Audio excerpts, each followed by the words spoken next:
Hello everyone! How are you doing? My name is Venelin and I am CEO and Creative Director of Beastburst Entertainment. Today we are here to discuss a very important topic. Recently there are some plethora of bad news happening around the genre and I wanted to sit down and discuss with you guys what can be the real problem behind the looming problem that we are seeing constantly in so many studios, in so many games so far. But before we start, I have very good news which I want to share with you. And just 1 second, I want to put some background music. 1 second.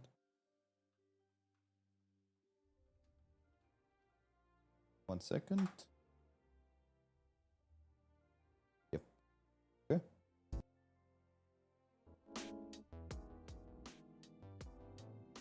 Okay. So guys, what can be the biggest reason of why MMoRPGs are keep on failing and why things are going not in the direction that we want things to go for so many studios so far? And I think many of those we have already covered, we have already discussed with you in previous streams, but I don't know how many of you are familiar with the amount needed for every studio to run just operating a server. Just the server costs that are needed in order to run a game studio is, for most of the times, an outstanding amount. Today I've heard from many of you, like Ashes of Creation refugees, etc., that have come and visited the forum, the Discord, that there is an issue with that particular game, and it's a looming issue that is just not happening with just Ashes of Creation. It's happening all over the place. And we've discussed in one of our previous streams about server costs. If you have digged around and see some topics regarding the amount of money that they had to pay, it's an absolute reality. I want to highlight on this topic that in Beastburst Entertainment we have developed our own proprietary game engine, not game engine, server engine, that basically reduces the cost to zero outside of the employment cost that we need to maintain for our employees. That said, many other game studios are already using the easiest approach of go and just hire a service, rent a service from cloud providers, from softwares like Photon Engine, which are charging per concurrent user. And this is one of the biggest issues, guys. This is one of the biggest issues. And then we go into topics like monetization and things that we have already covered in previous streams. I will not touch today in very deep discussion about this. 1 second. Okay, so why am I not seeing? Okay, they appear perfectly fine. So guys, today we have an important topic, and that's it. That's why MMoRPGs are keep on dying. Let's just create first a list of MMoRPGs that just died in 2025 and then discuss the reasons there. Let's start with what was the first one announced. That what was it? The Ghost Crawler MMoRPG, or was it New World? I don't know which one of those was the first one declared dead in 2025. Then we had ins and outs with the MMO from Riot Games, New World. Okay, so it is a very risky genre, guys. We are really picky as a players. We want to have some things done from the get-go, and that's also an important aspect of it. But what kills many of the studios before they start making any profit or they even release the game is basically the uncertainty. MMoRPGs are a genre that just never ends, you know, and that's a circular cycle which embodies a lot of you into already a specific games. If you are honest to yourselves, you're always going to check any new MMoRPG that comes out, but you'll be highly invested in the MMoRPG that you have spent like 15 years in it. That's hello everyone. Hello Kyle. So thinking about this, I really want to hear your opinion. And be honest, guys, how many of you are actually like an MMoRPG veterans or a brand new MMoRPG fans, and you are willing or you're playing more than one MMoRPG? There is always currently, let's say, even for the ones that are released, how many of you are you guys playing? Are you just playing one, like actively, and you're from time to time jumping to check out the new ones? Let's just discuss that first. New World did a huge pivot. They were the only, after money, the game was not what they stated, and it would be at the beginning. To be honest, for New World, I would actually say that I was happy with what the game was. That was probably one of the MMoRPGs that I really enjoyed because they had a really good gathering system. Combat was okay. It wasn't my most beloved one, but the graphics and the feel of the game, it had potential, you know. I just played WoW at the moment, ex-veteran. Okay, but if you're ex-veteran, how long did you not play any other MMoRPGs? Like, this is important, guys. This is important to discuss. Hello, one at once, exactly. First of all, the game target full action combat is what player choose. That's subjective, Veteran here, played WoW for ages, tried out Thrones and Liberty, played ESO. Okay, but you see the difference. You played it out, you keep on playing WoW, you tried ESO, you tried Throne and Liberty, and you're back to WoW. Like, guys, be objective. What is the main reason why you're going back to the MMoRPGs that you first initiated with? Can you acknowledge the fact that you are invested in? You invested amount of time that you're not very willingly going to say, okay, I'm done with this, I will go to something else. The only possible way this could happen is if something comes out and it's that much better than the current MMoRPGs that you're playing. Nothing else, even with Burnout. I playing WoW from the beginning. Exactly. So guys, this is one of the main reasons. Then we have the situation with the development. How many? Tell me in the comments how many Western MMoRPGs have been released in 2025, and how many of them were actually real good and decent MMoRPGs. How many? I really wanna hear you guys. How many Western MMoRPGs were released in 2025? That's why we are waiting for Scars of Honor, because we are veteran WoW classic player waiting for a similar experience. It needs to be similar. I completely agree it needs to be similar, but it needs to also build upon it, give you something new, something fresh, something different, so that you can compare and decide, okay, I'm going to invest time now in Scars of Honor. If we make one-to-one World of Warcraft, like combat, dungeons, raids, there is absolutely zero reason for you to go and play Scars of Honor. Don't you agree with me? Why would you spend time in Scars of Honor if it's one-to-one, like it's copy of World of Warcraft? Why would you spend time there when you already have World of Warcraft and you have invested time over time to play there? So that doesn't mean we cannot get things from World of Warcraft which we like and incorporate it in Scars of Honor, and that's the combat system. If you ask me what is the one thing that you really want to have on par with like World of Warcraft, build upon it and provide something additional, that's the combat of World of Warcraft. But everything else needs to give you different flavor.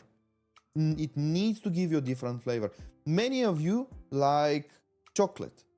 Many of you like cake. And these needs to be different, you know. Then you can have chocolate cake, you know. So this is what we need to achieve with Scars of Honor. That's the important part of it. I don't even like WoW. Am I held hostage?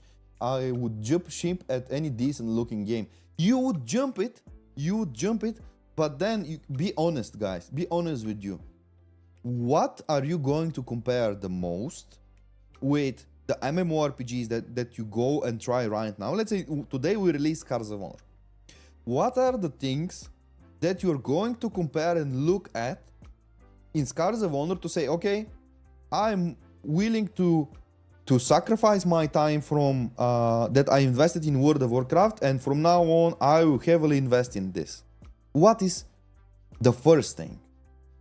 Combat, social aspect, monetization, worldview. Farming, crafting, fishing, building. Building in Scars of Honor on the released version, we won't have a building system. Everyone is always comparing it with WoW. Combat and crafting system, real world. I'll compare moments with friends. Yes, very important Temporario. You will compare moments with friends.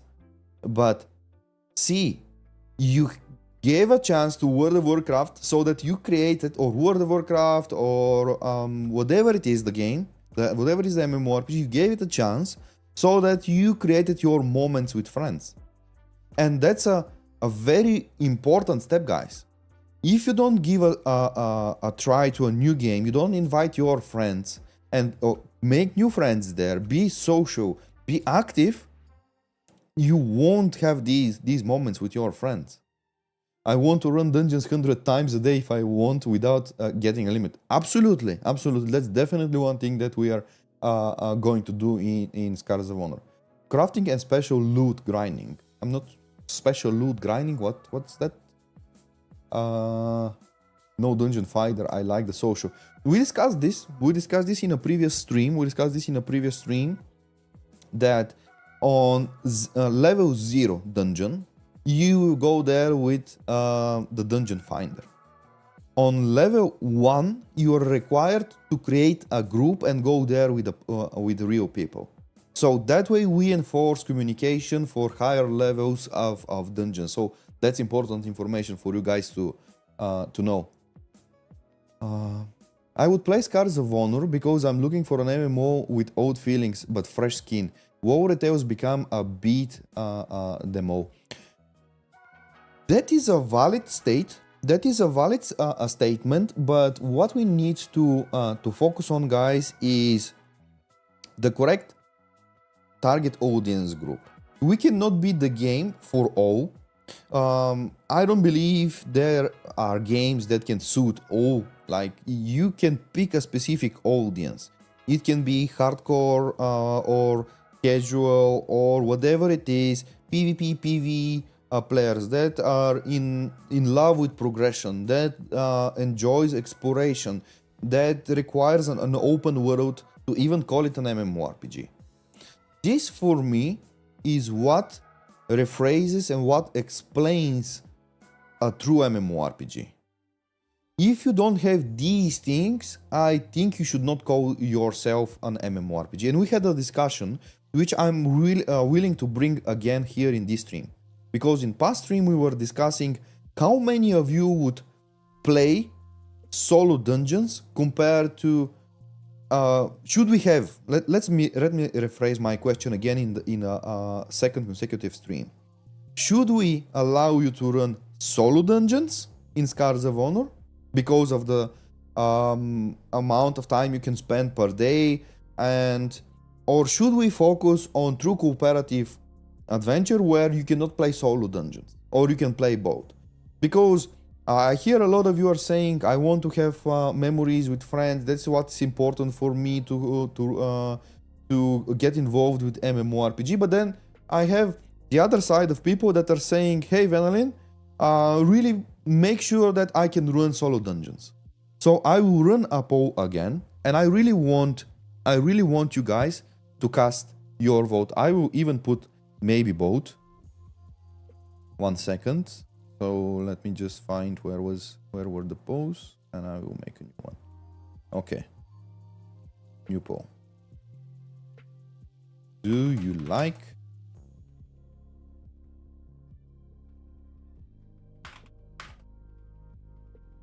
solo dungeons?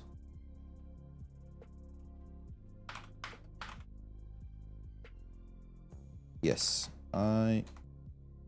Yes. No vote, please.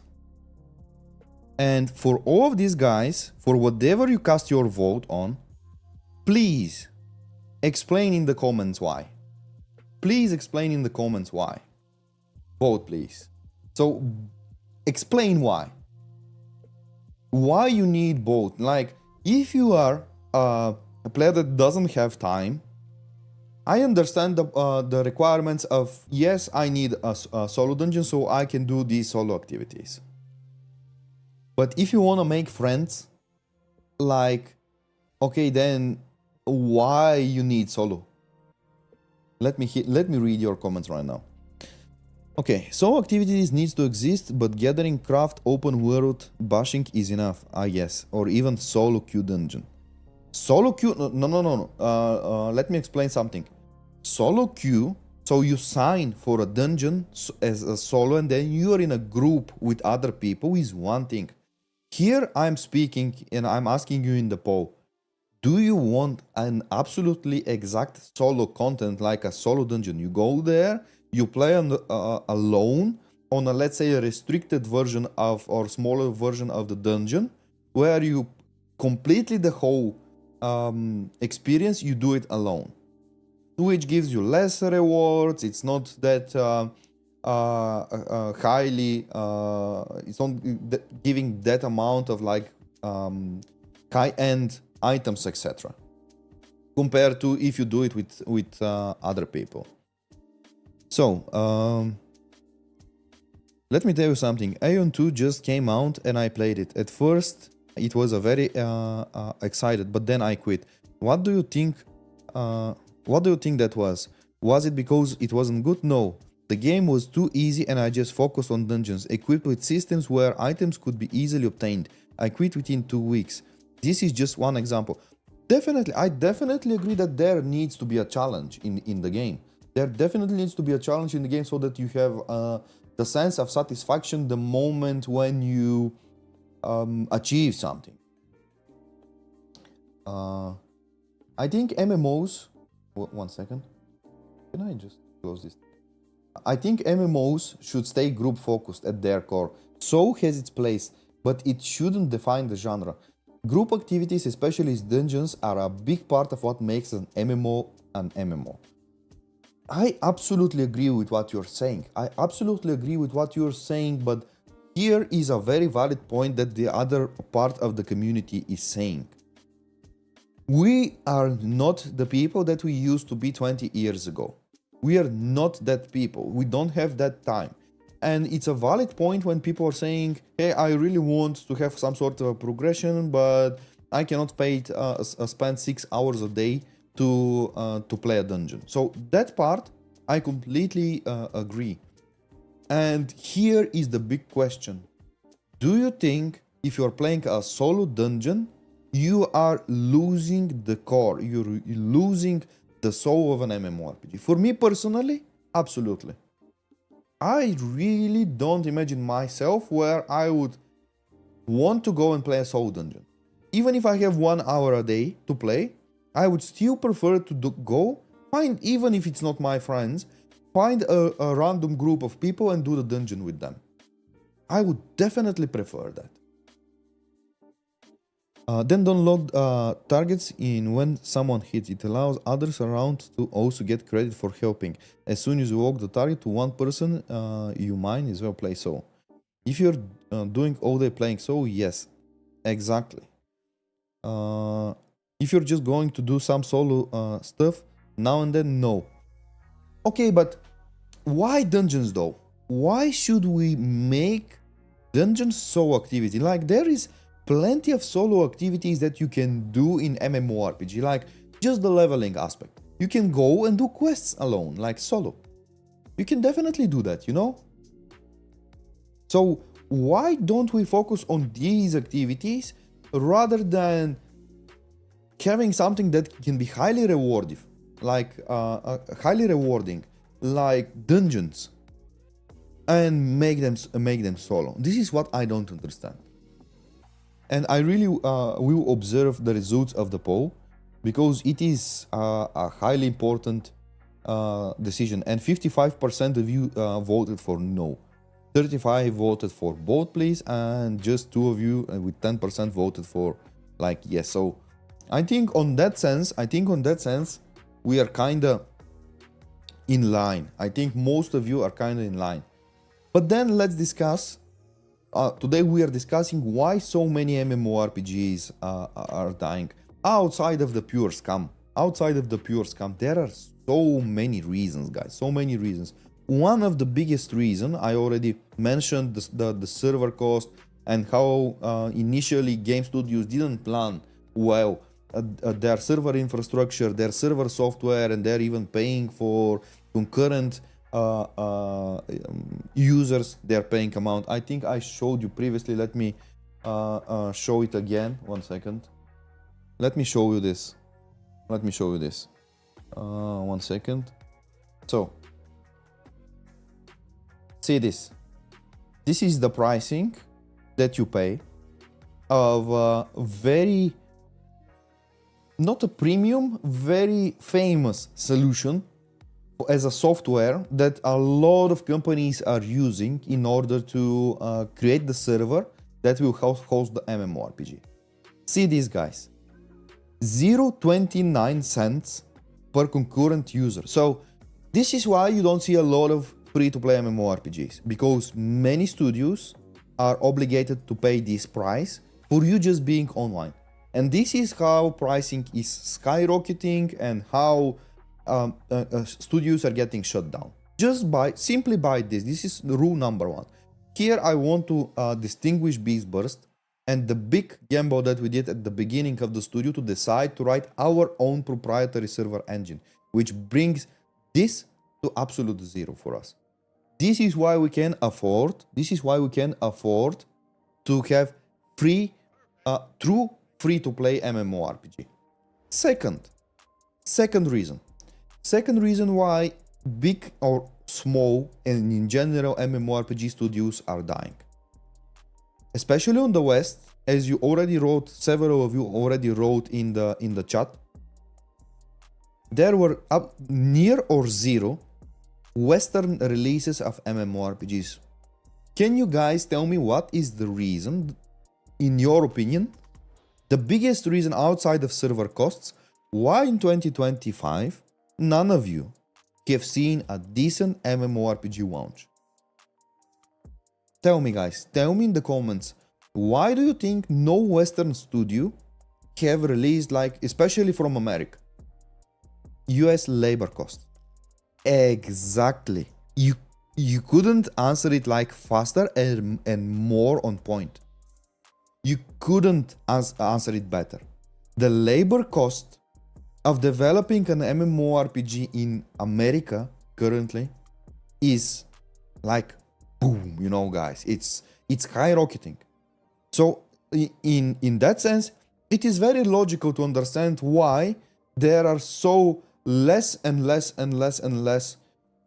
news about upcoming MMoRPGs, because the amount needed for an investment of something that is so risky. This is, guys, the hardest genre to develop the game in, and you nailed it perfectly. The cost of labor to develop this spirals into the huge investment needed for something that is so that have so high risk that no investor is willing to do so. Then you see, can you even, guys, write me how many Korean MMoRPGs were like announced or even released last year? Can you compare? Can you name me a few Korean MMoRPGs that were announced and many of those were even released in 2025? And then you see the big picture. Why is it happening though? Why the genre is in that state? It is the economy, guys. It is absolutely the economy behind this and the high risk that investors need to take in order to make this. Now, where is Beast Burst located? Beast Burst is located in Eastern Europe, in Bulgaria. I'm not scared. No. Don't get me wrong. I'm just explaining that every crisis in a genre or in a situation, in a market, is a great opportunity. This is the best time. I'm telling you, we are living in the best time for Scars of Honor. Things couldn't be more aligned for Scars of Honor than they currently are. Why? First, Scars of Honor pays zero cost for concurrent users online. We have our own proprietary server engine. Second, I will not use the third. Second, let's go like this. Second, Beast Burst is based in Bulgaria, Eastern Europe. The labor cost here is nearly 10 times cheaper than compared to America. And we have such a huge talent. And this is the perfect storm. This is the perfect storm for Scars of Honor. And today, I really want to tell you the big news. Guys, what am I about to tell you right now makes my skin, makes my hair go up. Scars of Honor for 2 months, less than 2 months, sorry. We're not in 2 months. As we announced that we are going on Steam, listen carefully. Scars of Honor has become number 2 worldwide most anticipated MMoRPG by wishlist expected to release. Second most expected MMoRPG to be released. On first place is Apogea, which has been for 2 years in wishlists. They have, in the reportings that we have seen, by the end of February will be number 1. By end of February, Scars of Honor will be number 1 most wishlisted MMoRPG of all time. Just a small comparison that I'm even scared to tell you, but these are numbers. These are numbers. So far, Scars of Honor in wishlist numbers is on par with Where Winds Meet. 1-to-1 with Where Winds Meet. This is just based on wishlist numbers. Imagine that, guys. So, huge thank you. Huge shout out to the amazing community that you guys are. Huge shout out because this couldn't be made without you guys. This couldn't be made without you. And this just explains the huge opportunity. This just shows the big opportunity. This is, I couldn't be more happy with what I received like news this week, you know. Now give us the demo. Now, see, this is where things can go wrong. Now we're in a huge uptrend. We are in a huge uptrend. And we need to deliver on what we are promising to you guys. We need to deliver on what we are promising to you. I don't want to give you something that is undercooked so that this huge hype that is going up right now is destroyed because we rushed it. We need to make sure that the next announcement that we do and when the test comes, we are nailing it. We need to prove to you guys. We need to prove we are in a situation where we can be, I said it already, in the perfect storm. In the perfect storm for the good, you know. And it's very important. Hype needs to be tempered. We have seen many MMoRPGs, and this is something that I really wanted to discuss with you guys because here the community is great, but we need, I have seen for the past week, every single day, a new video releasing about Scars of Honor, new content creators seeing the game and commenting on the game. One thing that I really want you guys to understand, and I really want you to help me on this. I don't want Scars of Honor to be proclaimed wall killer or anything like that. This is negative for the game, and I will explain why. Overhyping has always, absolutely always, 100% has proven that it is negative for the health of the project for which you're hyping. We need to be solid on the ground. We need to know what are the obstacles, and we need to address the things in the right manner. Over negative and over positive in both ways can be a bad thing for the game. You have seen currently what has happened with Ashes of Creation. Do you guys believe that over the top positive comments that were all over the place about Ashes of Creation did them any favor? I don't think so. I don't think so. I don't want to go into details and explanations why I personally didn't believe or didn't like that game, because that's not what we are here. But today we are on a step with Scars of Honor where we need to be really careful of how we move forward. We need to be careful and we need to deliver on the quality, guys. If right now we are having a light coverage and we are already number 2 of by wish lists of all upcoming MMoRPGs, and by end of February most likely we will be number 1 thanks to you guys, thanks to your dedicated wish list, thanks to your sharing, thanks to your comments, thanks to you asking content creators, hey, can you cover this game? Thanks to you guys, we can have that.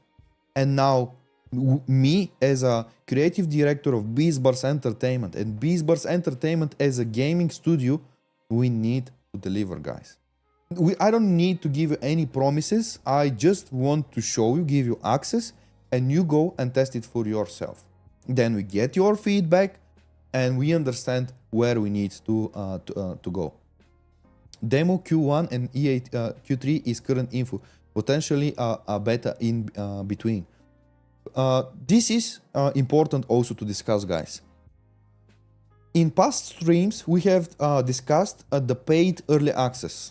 Is it a good idea? Is it a bad idea? We have unanimously come to the conclusion that early access that is paid for Scars of Honor is definitely a problem and it's not the way to go forward. Why? Very briefly, let me explain. If we go paid access, we are having a backlash because Scars of Honor is free to play. We cannot put a paywall in front of it. We have a backlash number 1. Second, some people will support that and they will buy early access, they will go inside the game. Backlash number 2 comes the moment when we say, because we are truly a game that is no pay to win, we need to reset. All these people that have bought early access, that have paid real money, will have to have their progress reset. Backlash number 2. So this is why paid early access for Scars of Honor is absolutely not an option. The only way we can do this is only with free-to-play early access. But free-to-play early access is basically launch of the game. It's basically launch of the game. That's the reality, guys. That's absolutely the reality. So the free-to-play access of Scars of Honor was marked for 2027.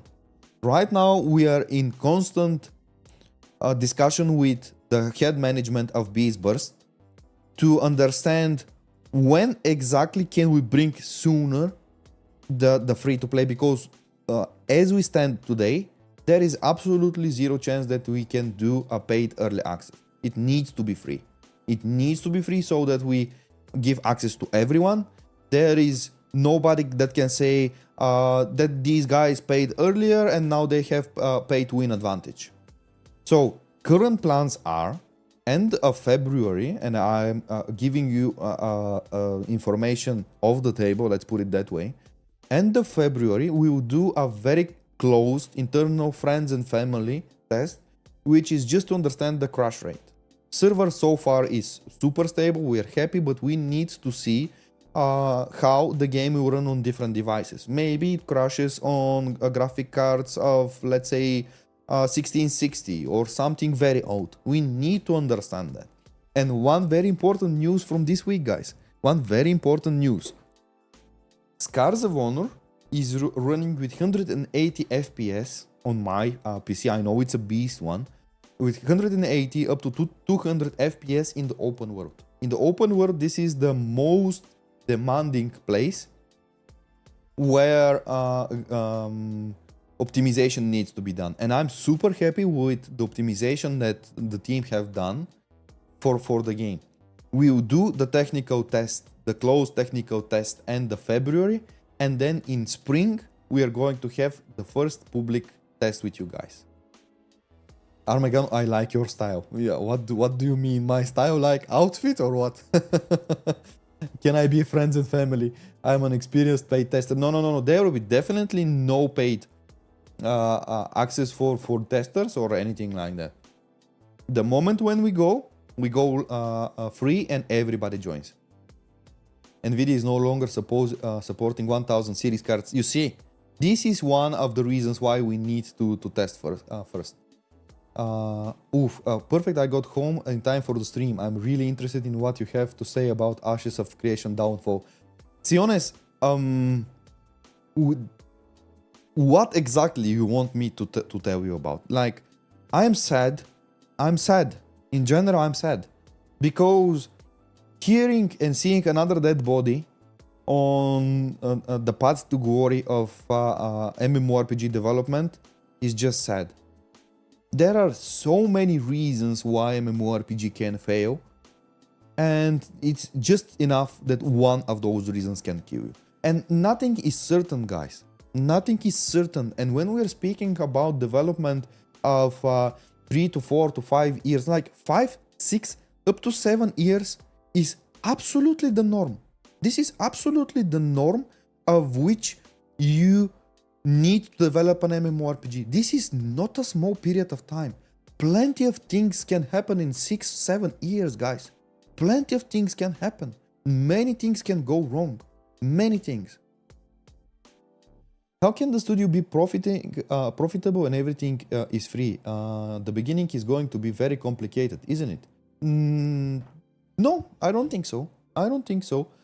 If monetization is done right, if cosmetics are good enough, if the game is fun and cosmetics are good, definitely you can sustain the game studio. So many free-to-play games. Like, guys, Where Winds Meet, does it have any issues with money or anything like that?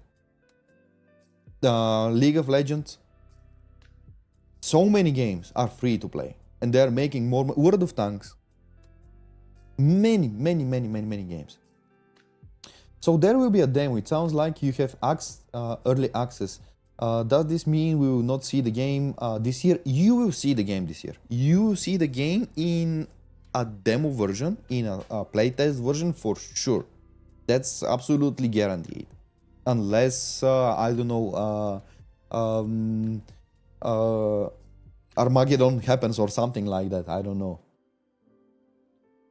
League has been struggling, to be fair. I'm not sure if League of Legends is having any financial issues. League of Legends is not the game, a drug is a drug. Can't stay off of it. Exactly. But honestly, their team is a bit messy. Every studio has its own problems, guys. Every studio has its own problems. One thing that I really want to say, and we need to have our expectations tempered. What we need to achieve with Scars of Honor is basically make sure that the game is fun. Make sure that it runs well, so that many of you can access it. That's step number 1. Step number 2 is game is fun and appealing. It makes you think about Scars of Honor the moment when you log out, and you plan when you're going to come back. That's number 2. Third, there is no unfair advantage, so that anybody has money and they can beat you easily because they just have money. And fifth, we need to be in a place where we make fair exchange. What I mean by this: regularly provide a content on a dedicated schedule where we say, hey, a new dungeon, a new raid, or a new class, or whatever it is, a pack of new content that makes you, hey, I want to go back and see this new version of Scars of Honor with the new content. And that's the moment when you introduce new cosmetics and stuff, so we make a fair exchange. You come for a new content, you enjoy the content, you like what is in the free-to-play, no pay-to-win store, and you buy things to support the studio. That's how things are happening, guys. And this is how I really want to run Beast Burst Entertainment. And the next, I said it already in the stream earlier today.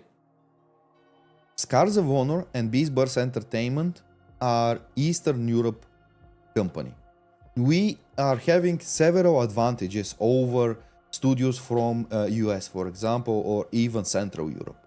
The amount of labor cost here in Bulgaria and in general in whole Eastern Europe is definitely way better. It's definitely way better. Is there already ideas for Necromancer class? Yes, we have it written. Necromancer class is one of our most expected classes. So many people buy $400 skins, so they stopped making a $30 ones. Ooh. I think it's better to buy 10 of 40 or even 20 of $20 than one of 400, you know. Valkia, thank you for the follow, mate. Thank you for the follow. So guys, this is my thoughts on Ashes of Creation. It's sad. It's sad. I'm sad about New World. I'm definitely sad about New World. I heard Boo Protocol was also having issues recently. So it's sad news. It's sad news. Is there or will be multiple hero classes? There are many hero classes. Absolutely, absolutely. Will there be Affliction Warlock from WoW with Undead Pet? We have a witch class. We have a witch class that is a bit similar to Warlock, but it's not the same. How you said it sounded like they stopped the $30 ones because the $400 ones were successful. It was the other way around. I didn't mean that. I meant that it's better to make 20 skins each costing 20 and making sure that a lot can be bought rather than make one that costs 400. Way less people will buy the one that is $400. I hope you guys are keep listening to the community after release beta. It's easy now because there is only a few of us, but later when everything is exposed you have a lot of urgent work. I hope you make instances where those keep communicating with us. For me, communicating with the community is one of the most important things. And especially as a head of the studio, I feel like I need to be here to have these discussions with you guys to understand what you like, what you don't like. And this doesn't change. I don't believe this should change the moment when we release. To be honest, it needs to be even more than that. Because then and there you have the product in your own hands and you can give me even more spot on feedback. Hey, Armegon, hope you've been well, my friend. Thank you. I hope you guys are all doing well. Will there be professions like mining, skinning, etc.? Yes, agent. In Scars of Honor, let me just go back to YouTube. Let me just go back to YouTube. I think we have covered. Let me just stop this for a moment. I think we have covered a lot about mining and gathering. What you can do is come and look at this video in our YouTube channel where we cover a lot like dungeons, like PvE, PvP, gathering, crafting. Gathering and crafting was somewhere at, yeah, somewhere at the end. Here is fishing, 1 second. To some extent, we can say we are even close to some survival titles in that regard. Yes. Starting with gathering, we wanted to extend the game. A lot of you guys, a lot of you were like one of the biggest, like if I'm completely honest with you guys right now, the biggest like push against something in the whole game is mini games.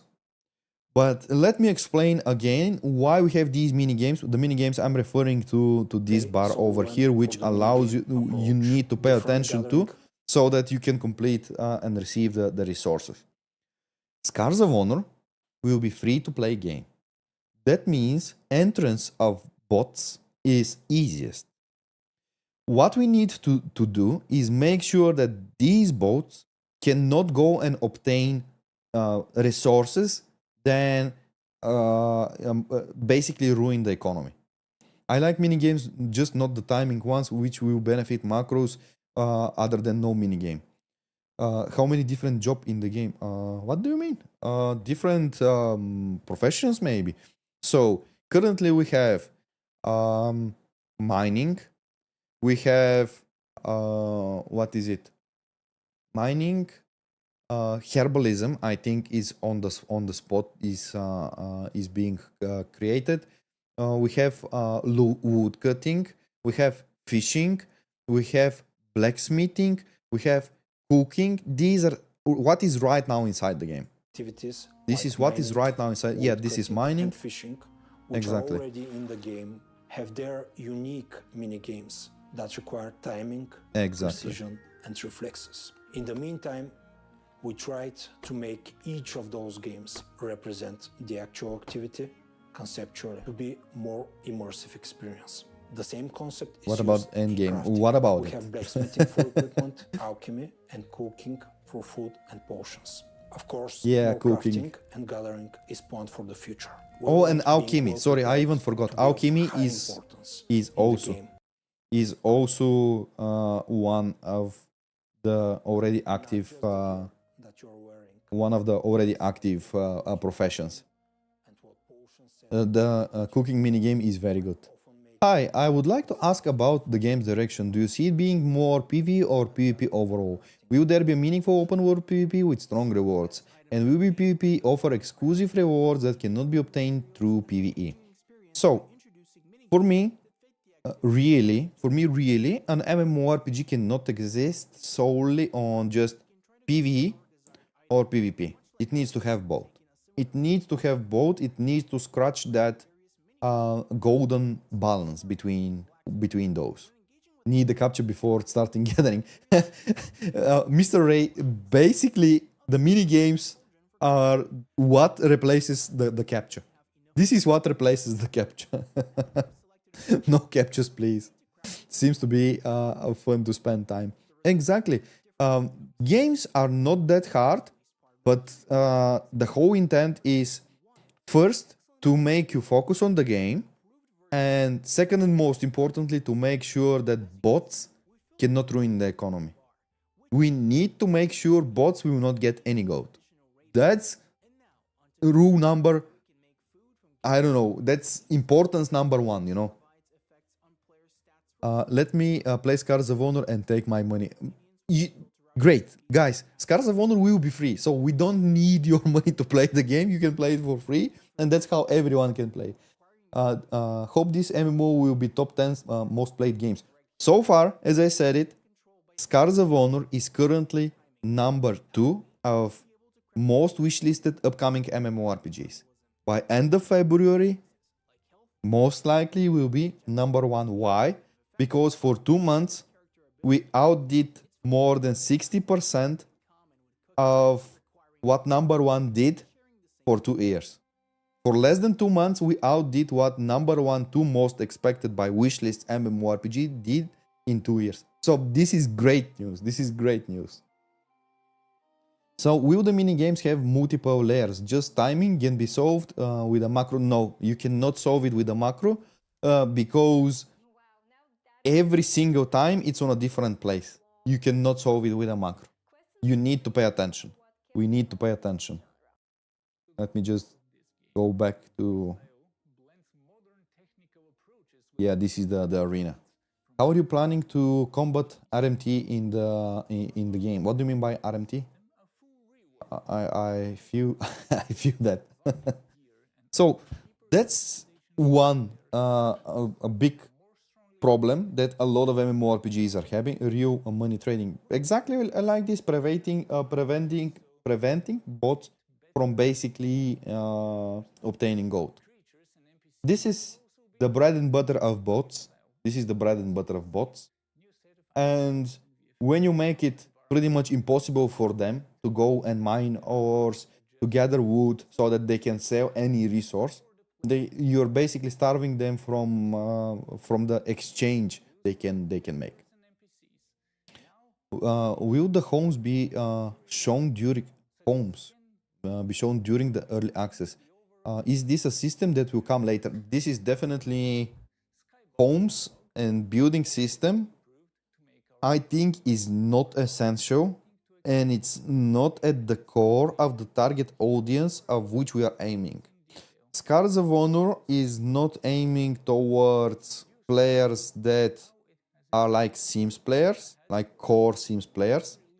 Players that are, there was one last year or the year before that they released, it was a so-called an MMoRPG. It was not an MMoRPG, it was a housing, Palia. So we're not after a target group that is the target group of Palia. And we don't believe building system and housing system is something that we should invest our time right now. For us, what is most important, system number one is combat. Hydrate. Okay, thank you. It is time, thank you. Let me hydrate.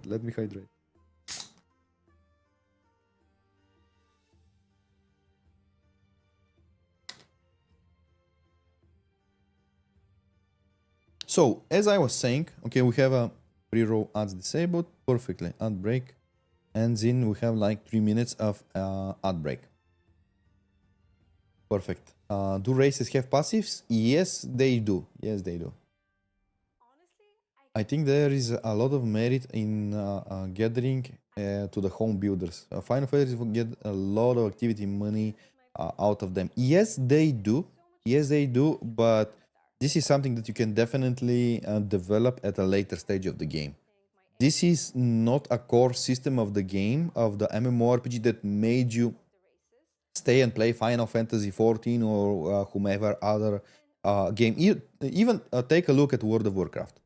Do you believe World of Warcraft could have reached the stage and the state which it is right now if it relied on building and housing? World of Warcraft reached the stage which it is right now due to the good combat they have, due to the variety of PvP and PvE activities. This is what is most important, and as I was saying it previously, number one system for Scars of Honor is combat. If combat is fun and engaging and makes you enjoy the game, that's the fundamental part. Second comes economy. If economy is fair, if we manage to keep boats away, this is a very cool game to be part of. This is the MMoRPG that I would like to play. I really want to hear your thoughts, guys. Thoughts. What is the maximum number of players a server can support concurrently? We are aiming for the ballpark of 10,000 to 12,000. Maybe we can scale it up even more than that. What is more important to say is, compared to, let's say, servers like the ones in World of Warcraft, we are having a procedurally generated dungeon system, which is a little bit heavier on the calculation side. So we have solutions how we can do that easily on a second thread and additional thread, so that's not a problem. But this would definitely require a little bit of a different approach, not that complicated. But the expected amount of people per server should be around 10,000, yes. With layers or not layers? At the start of the game, we don't want to apply layers. We want to make sure that people are interacting with each other. And there are layers in the different layers. I need to highlight here something. There is segregation of players in different zones. So the moment when you're in one part of the continent and the other player is on the other part of the continent, you can chat with each other, but you will not receive any communication from the server about his movement, his spell casting, etc. So this is some sort of optimization, and that in some form is layering, not really, but it's a segregation. But when it comes to all of the players being in the same zone with you, casting, moving, etc., you will see all of those. Questing, leveling, the world endgame, that's the point. Questing and leveling and the open world, they are like one thing for me. When I say open world, this is what I imagine. As I said it, combat number one, economy number two, And third is, if I have to say, it's I would put open world even before dungeons, because for me open world is a place where you go and socialize as well. If you don't have the place where you can just chill out, sit down, light a fire, and then have a discussion with a random guy or with your friends, it loses the sense of MMORPG. It loses the sense of being part of one big world. Then when you have this open world, then you can easily like put a flavor on top with different activities like arenas, battlegrounds, dungeons, like places where you're actively playing. But you need to have the place where you can cool off. And this should not be just one player hub like we have seen with other games recently that call themselves like dungeon crawlers or modder or something like this. I think it was a made up genre which definitely failed. We had a game that looks a lot like World of Warcraft and just had the dungeons of World of Warcraft 1-to-1. But outside of that, it had like nothing. So players, real MMORPG players, they require the full package. They require the full package. And yes, you guys guessed the game. There is a requirement that needs to be met. Any news on voice chat? Voice chat is implemented in the game. Voice chat is something that we already have in the game and we are testing while we are playing with Beastburst. Will there be pets in the game? There will be minions. But minions are different from what pets in World of Warcraft... Kind of similar, but not really, to what the pet of the hunter is for in World of Warcraft. We call them minions, and minions will be NPCs and like so-called pets which you can control. This is how we approach this, and it's already in the game. We have created a system which allows bosses to spawn minions, players to spawn minions. Like minions are essential part for the Necromancer class, guys. Minions are essential part for the Necromancer. So yeah, guys, it is a challenging endeavor. Making an MMORPG is not easy. It is not easy. We have seen so many dead bodies. Thank you for the subscription, Bet. Thank you so much. We have seen so many dead bodies of good projects, and I'm really sad. I'm really sad that's the reality, because as they are a competition to us, it is also about the state of the genre. I really want to see this state. I really want to see the genre thriving and going forward. You can see the Souls-like genre.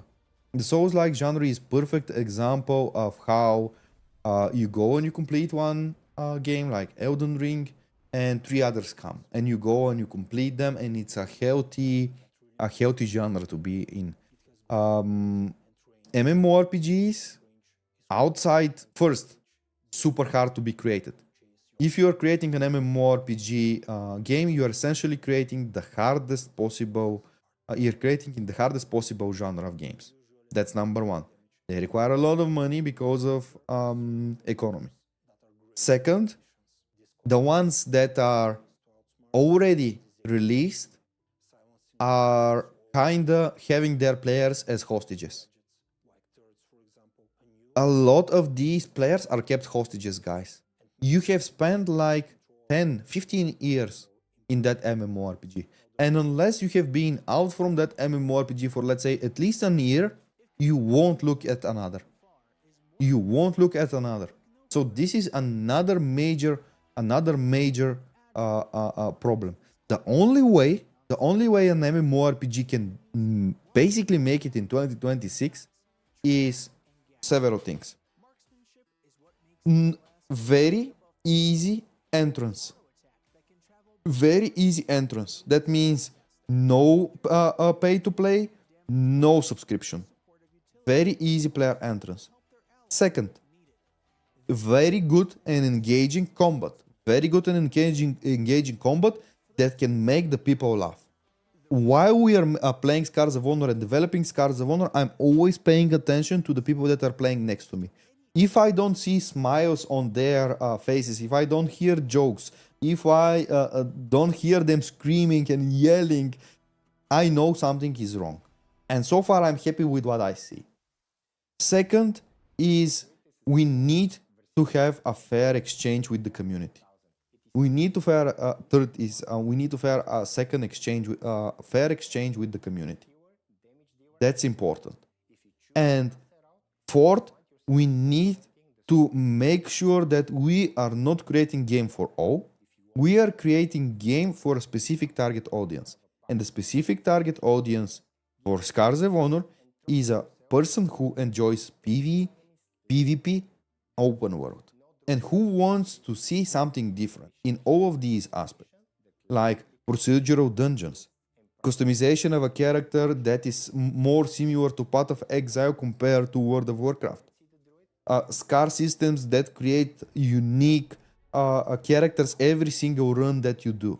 So this brings a lot of replayability. This brings a lot of replayability. And you come and play Scars of Honor only if it's good. Because if you pay a subscription, you're kind of morally obliged to go and check out the game.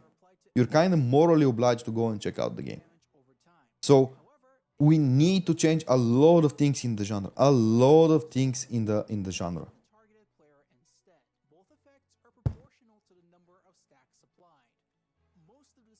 If you have missed them, they were so behind. What is that? Final Fantasy XIV's dailies are fine. Pushes old content and it's not mandatory, but WoW dailies were awful. If you have missed them, you are so behind. WoW dailies, I think this is a mechanic that just brings you back in the game, because if you don't do them, you feel like you are left behind. So this is more like psychological mechanism to bring you back in the game, not just because the game is fun, but because you will lose progress. So this is why, in first place, I believe they were created. They were not created because they wanted to give you some advantage over anyone or anything like that. So yeah, an interesting time, an interesting days to be a fan of the MMoRPG genre. Dailies do give experience, or some go totally fine, but WoW and tight progression to their dailies. As I said, that's more like psychological reasons why they are there compared to pure gameplay. So it's Sunday. We have discussed a very important topic, and it is time to go and chill a bit. As you guys know, on the previous stream, I played World of Warcraft. Scars of Honor is a game that is inspired of World of Warcraft, and I like lots of things from that game. As I said, combat is definitely the thing that I would want to see same, if not even better, in Scars of Honor. And I think it's time to switch to the more leisure part of the stream, where I will just hop into World of Warcraft, and we will just try to level up the old paladin and have some chill time together. Guys, if you want me to test any other MMoRPG so that I can give you my opinion, we can discuss it, please let me know in the comments. I'm more than willing to test some new MMoRPGs, some good MMoRPGs, maybe some hidden gems here and there. So let me just rename the stream, and then we can move on.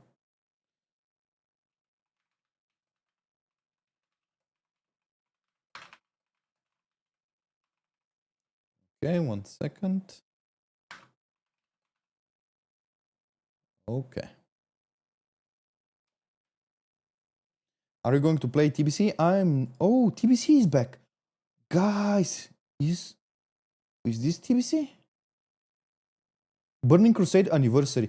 Can you tell me what are these anniversary realms? Like, is this just something that stays for like 1 month or specific time period, and then it's done and dusted?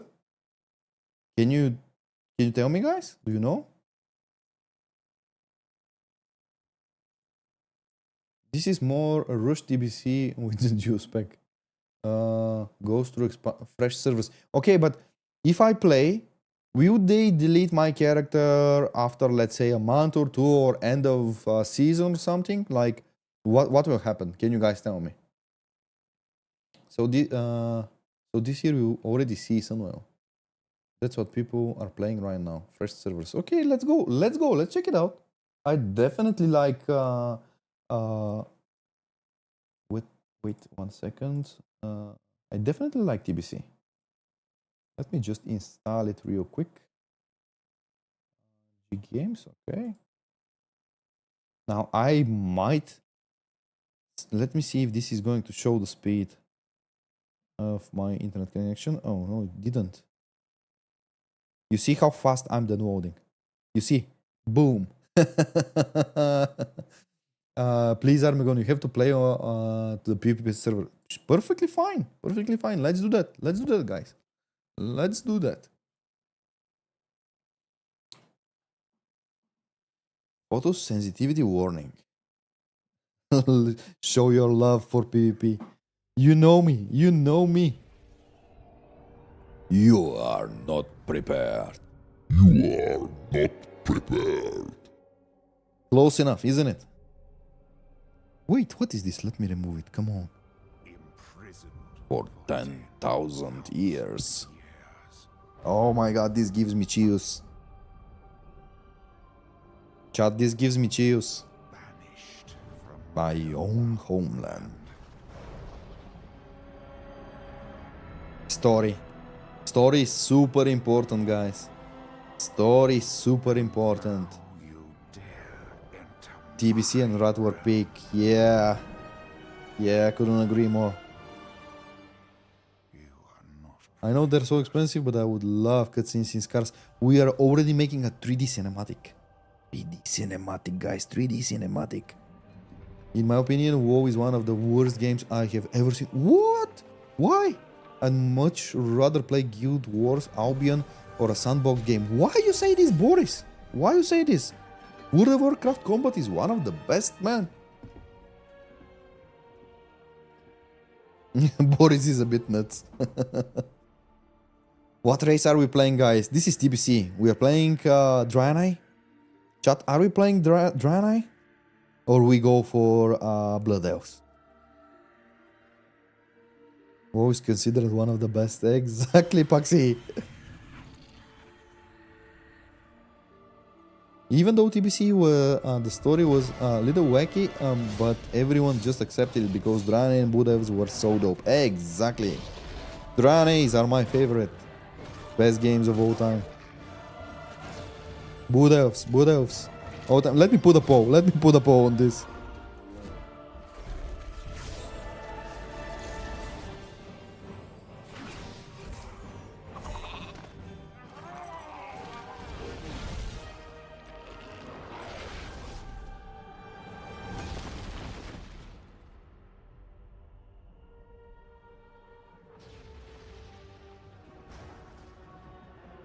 Go, guys. Cast your vote.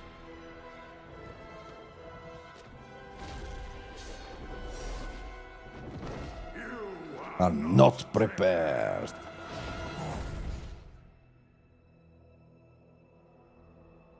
Draenei.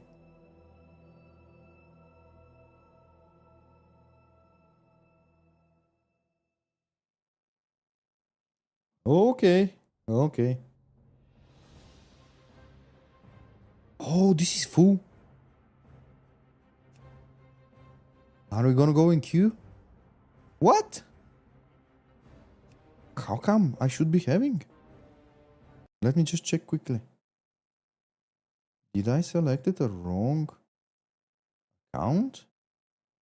So this one, let me just try to log in here because I think I have a subscription.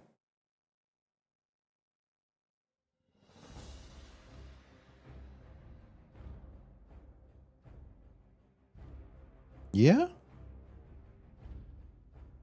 Wait. Which realm is that? Yeah, I think I was on Stitches or... No. I was on Farmo. Yeah, this is where my character died. So I think I was playing on farm mode, so I definitely have a subscription. Why is it not? Yeah, this one, he's just dead, but it's on a regular realm, so it's fine. So why then? Anniversary? Ah, here it is. Here it is. Here it is, guys. No worries. So you voted for Blood Elf. You voted for Blood Elf. TBC, baby. Yeah, TBC. Oh, you said PvP realm. Let me go to the PvP realm. Yeah. So I already have a character in the TBC? You've selected a full server which can be... Okay. Yeah, definitely we go there. Draenei good for PvE, Buddha good for PvE. Where are the Draeneis? I'm definitely making a paladin. What? Guys, I'm sorry, we can play only Alliance. We can play only Alliance, or I go to the normal realm. What are we doing, chat? What are we doing? Are we playing PvP?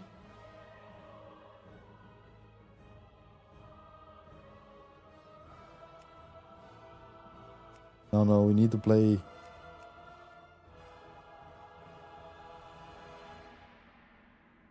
I just finished TBC going through what content now.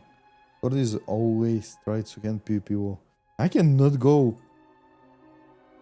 I will go Draenei. We have no choice, guys. What face are we putting on? This? Hairstyle?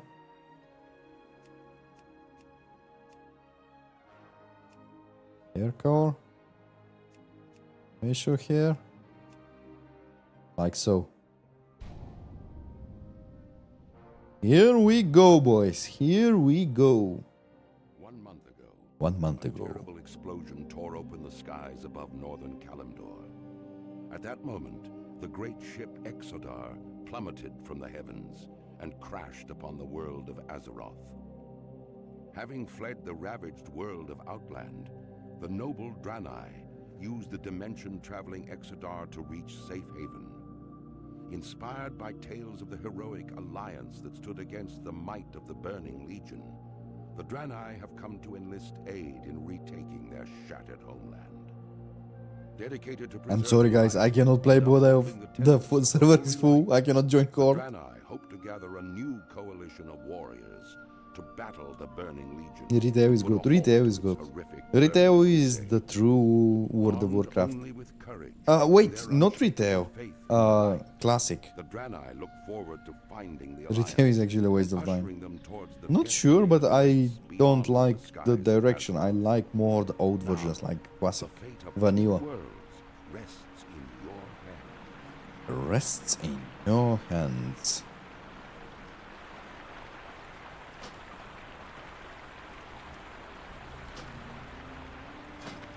Here we go, boys. Here we go again. Open your heart to the light. Man, this brings me memories. This brings me memories, guys. I don't know about you. Stoic! Oh my god, Stoic is here. Nice! Chat, join me. Join me, let's form a group. Join me, chat. Where are you guys?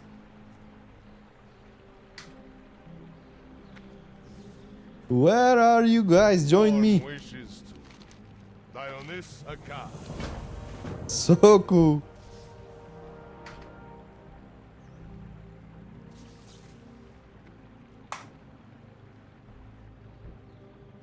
Let me salute you. What are you playing? Oh, Shaman, nice! Correct. So nice. That's exactly what I was... Ah, okay. Armegon, I'm going to play MOP soon, based on your recommendation. MOP is great. MOP is great. I liked it, but if you have not played World of Warcraft before that, I would highly advise you to play TBC. TBC is also really good. What should we do now? Ooh, I need to get that add-on. I need to get that add-on. What was it? I don't think we need to kill those though.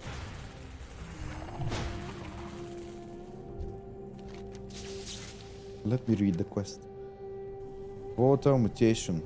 Fire of mod blood. Oh, we need to get all those. Okay.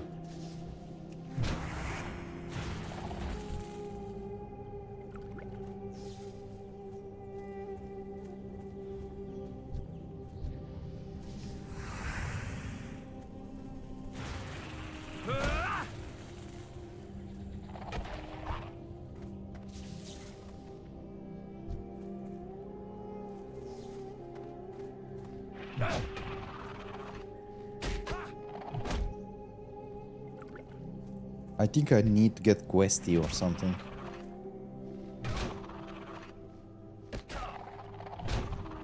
Those quests here, I know what they do. What I need to do. But going forward, I think I'll need to get questy.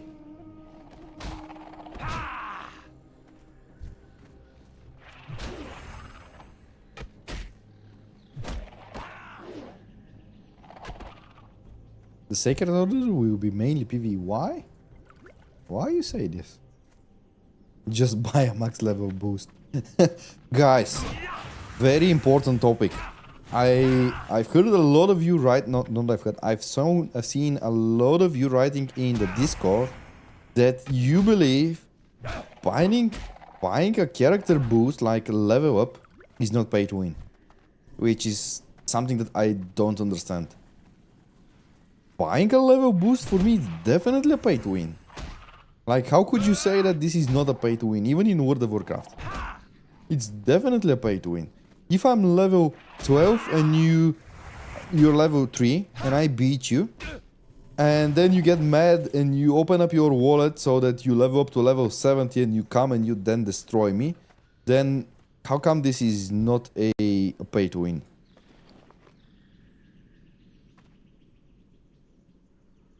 How can I help this guy? Oh, I think it was the gift of Naru. Yeah.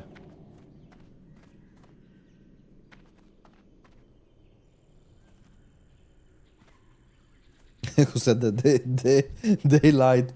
I think Kashi was defending. Level up, like level up boosts as not being pay to win, which is like, I don't get that.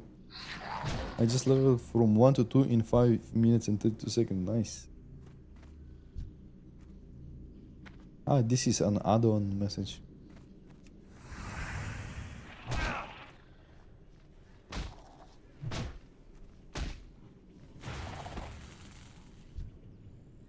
Just based off of players in other faction MMOs, one faction usually ends up the PvP faction.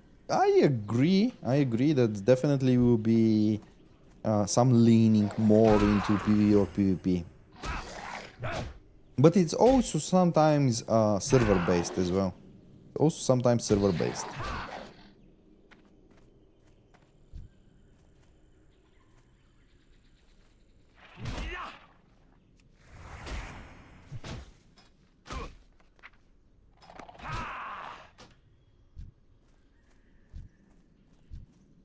Can I heal this guy? No, it only gets up from Gift of Naru. I honestly have no idea how to fix faction balance. Limiting creation doesn't really work. Yeah, it takes away the control of the players, and that's terrible. If you limit something because of a problem that you introduce, not the player, why would the player not be able to play the race he wants? Like, clearly you've seen so far, I wanted to play Blood Elf, and the whole Horde faction is closed.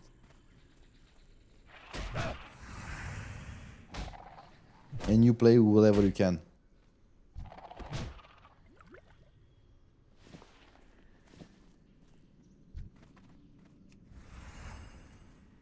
Hey, thank you for the follow.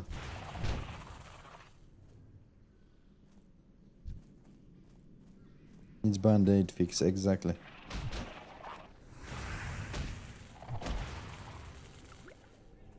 I think we have this quest done. I think we need to kill those. Overtime patience.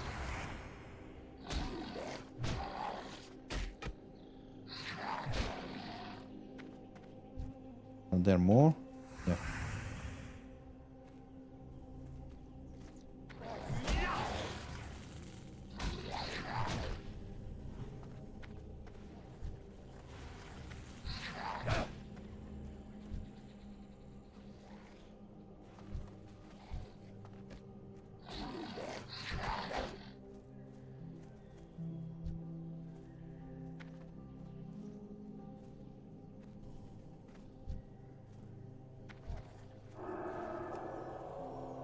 Gift of Naru, if I'm not mistaken, in retail is instant. Here it has a cast time. Am I right? Am I right, chat?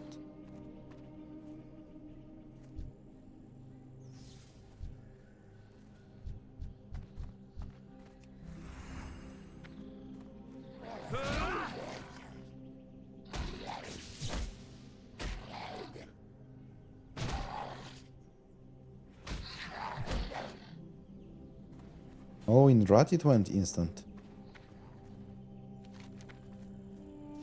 I'm pretty sure it was different in retail, so maybe, yeah. Some of the future expansions it went instant.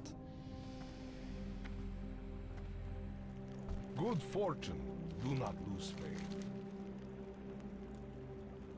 Be kind to those less fortunate. Be kind to those less fortunate.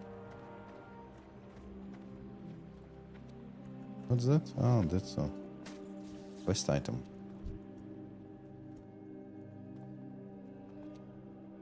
The Naru have not forgotten us. Dionis Aka, may your days be long and your hardships few.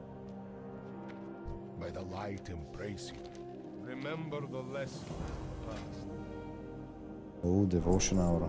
Good health, long life. Definitely need that. We need that, chat, we need that.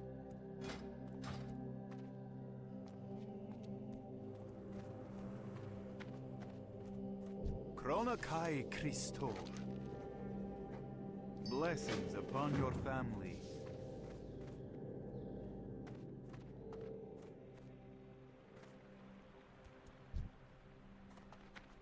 So what should we do now? Rescue the runner, survivor saved.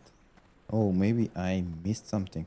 Oh no, I think this was the one, the people that were lying on the... What is that? So, oh, what is this? Where should we go, Stoic?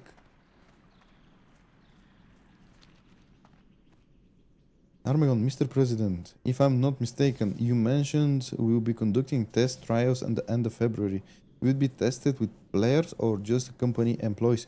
A company employees, friends and family, because this is a technical test, crash test, where we want to see if the game just doesn't crash when you start it, when you play it.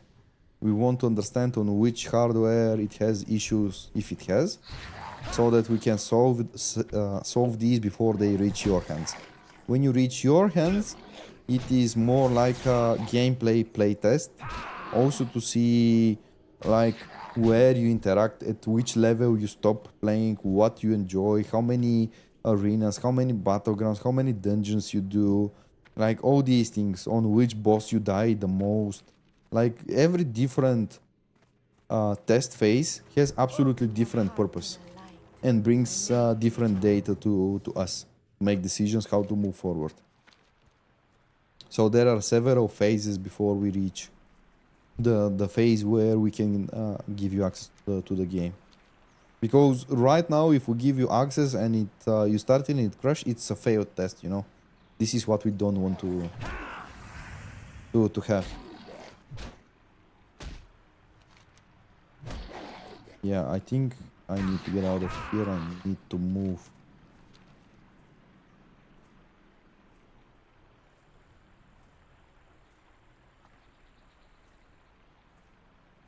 The quest part is big in my head.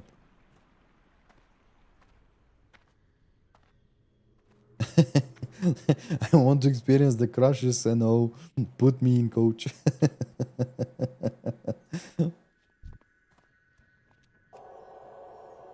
You think you do, but you don't.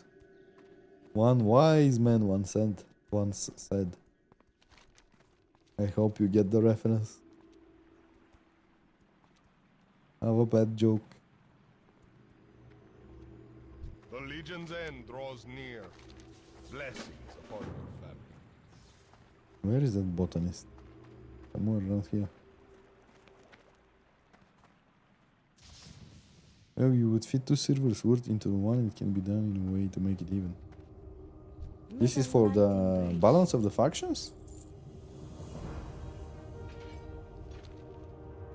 Do not lose faith. Blessings upon your family. Armegon Poros. Seek the path of the light. The Naru have not forgotten us. Seek the path of the light.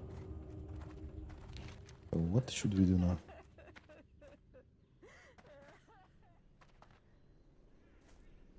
Paladin trainer. Should I go and check on level 3? Maybe there's something new. Let me see. Maybe there's something new.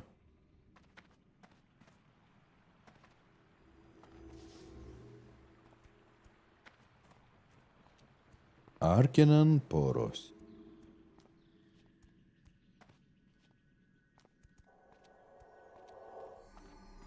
Blessings upon you. Oh, I think I have to heal those. Huh? Favor the road traveled by few. The Naru have not forgotten us. Nothing new for me. Remember the lessons of the past.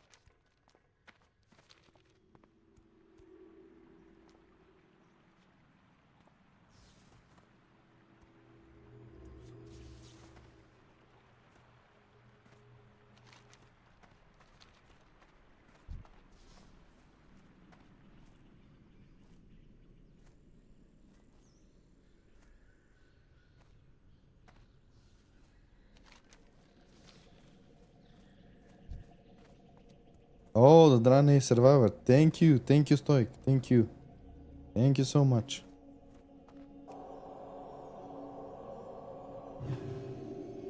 I think it needs the gift of Naru, but I have like 2 minutes maybe. Let me just see. Does it goes up? Yeah, it does. So he's fully healed. What is his problem?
Come on, how much time? Okay, 40 seconds.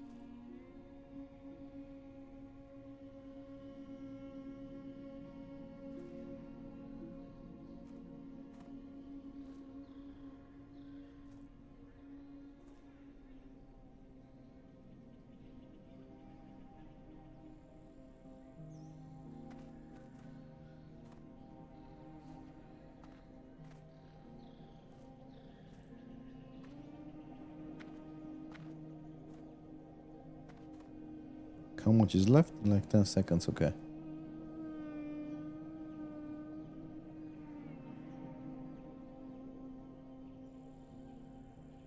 And here we go. Ooh, a duo. I think Shaman will beat me.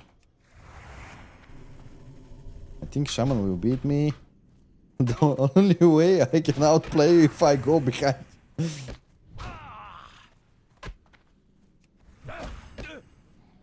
Ah! Paladin won.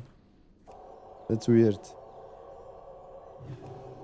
Why didn't you use Healing Wave? Why didn't you use that?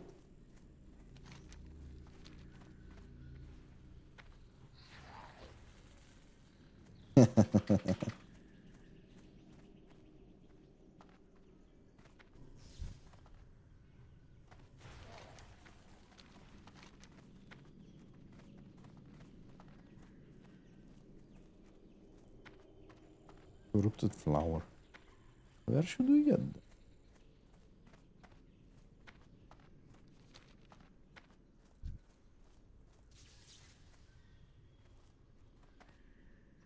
Oh, maybe these flowers we need to kill.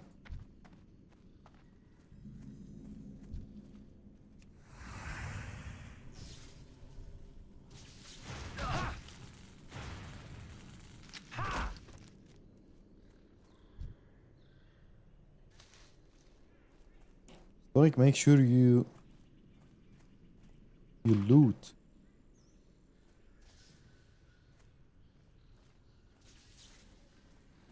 What are those?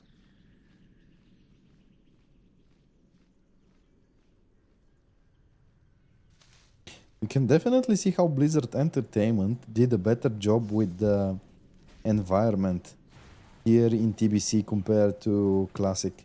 You can definitely see how here they were better. Like, see this, how better it looks compared to WoW Vanilla.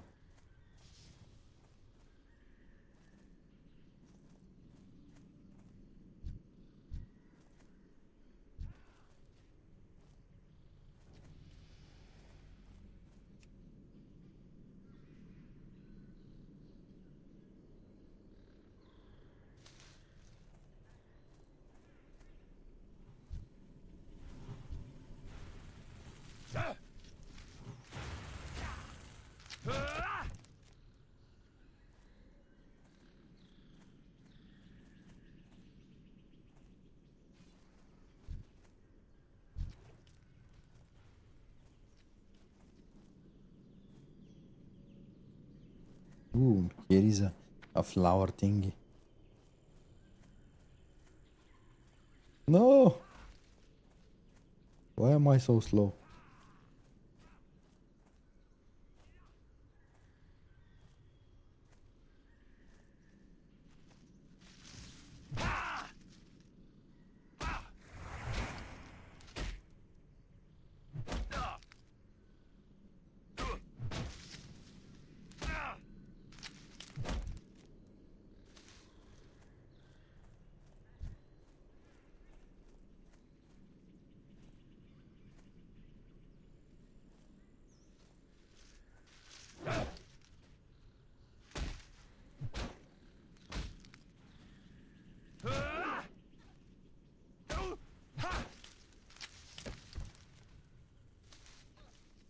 What's that? Just for eating? Yep.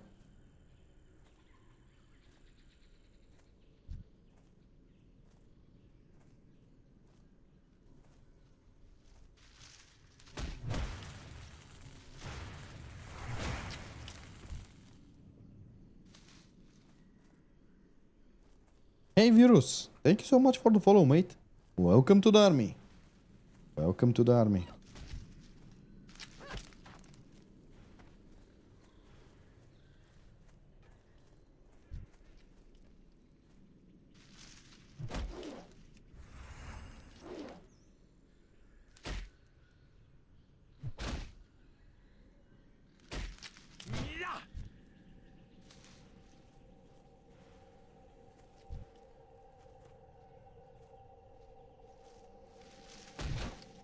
One thing I love in WoW is that I would love to see professions having use in quests. This is how you connect different systems together. This is definitely a good example.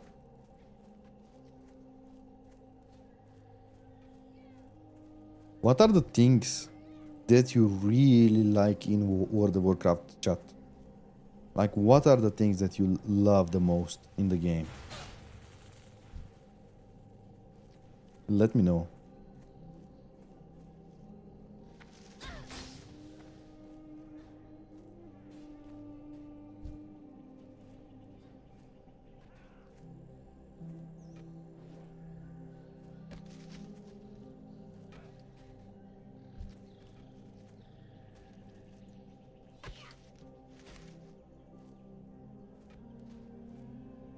The different environments, especially the water involved.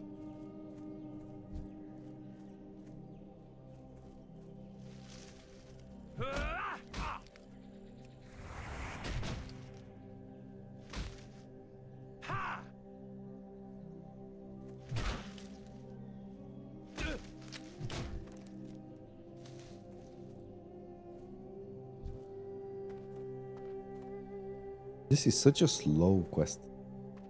Slow but easy.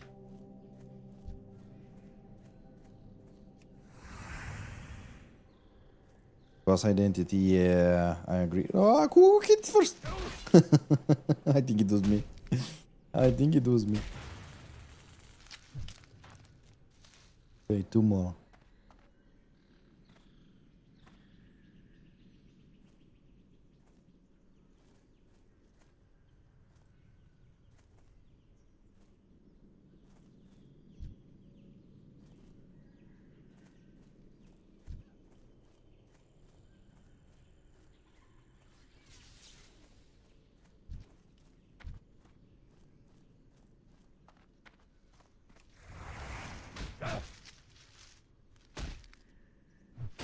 In retail it gets blurry.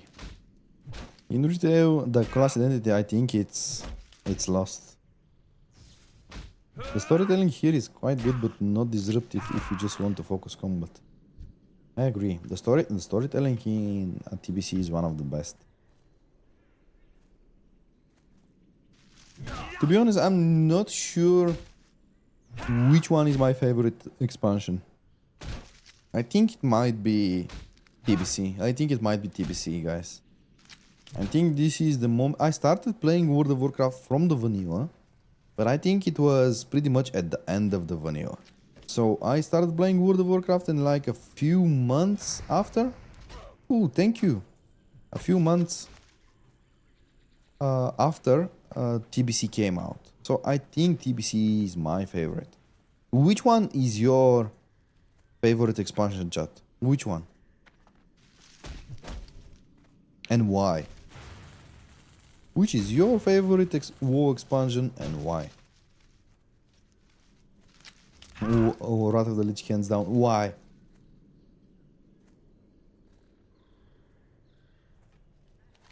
Is this the time when you started playing, or?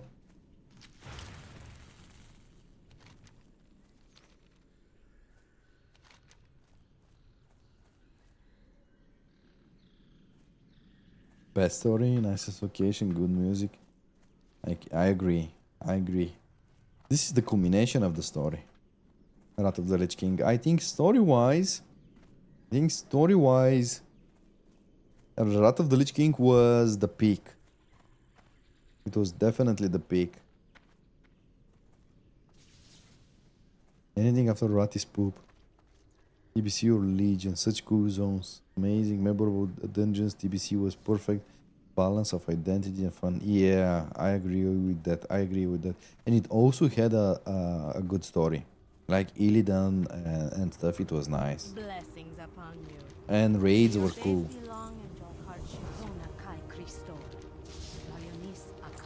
Good health, long life.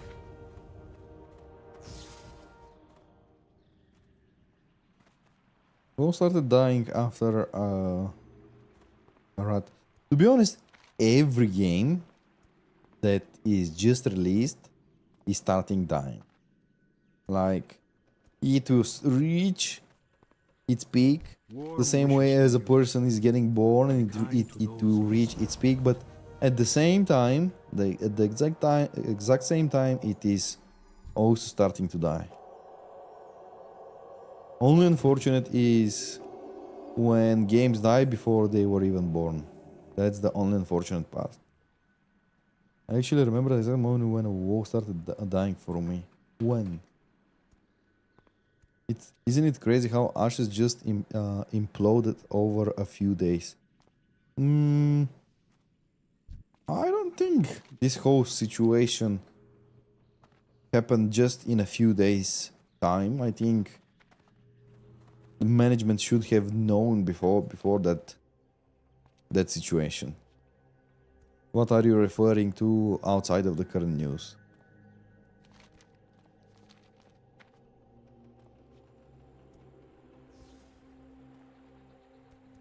Oh, I'm pretty much leveled up. Where should we go now, Stoic? Have any idea? Ashes has been slow crash and burn. Not really sure, but what amazes me is how year after year they showcase like development footage and you clearly see no progress, like no new stuff, no new graphics, no new nothing. And like for years people were like super hyped for something that does not move in development, and I was like, I don't understand this, like, but Safe journey. Good fortune, good health, long life. so where we take those crystals? They released to Steam, over 1 million copies sold. Steam payment processes happen on 26th of January to the 29th. After Intrepid cashed out from the Steam sales 30 million USD, they shut the company down a day after. What? What? I never thought about this. Paxi, are you sure? Are you sure this is legit information? Like, this is... Oh my god, this is... this is too...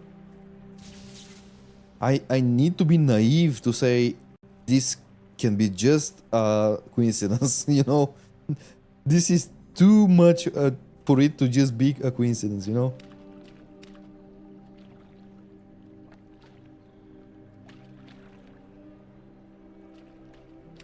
Wait, really? Intrepid is down? I think bro didn't catch up with internet today.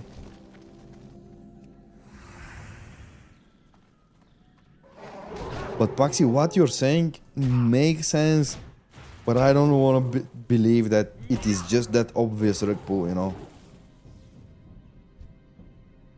Oh my god. It's too good. Not too good, it's too good of a coincidence, if that's a coincidence.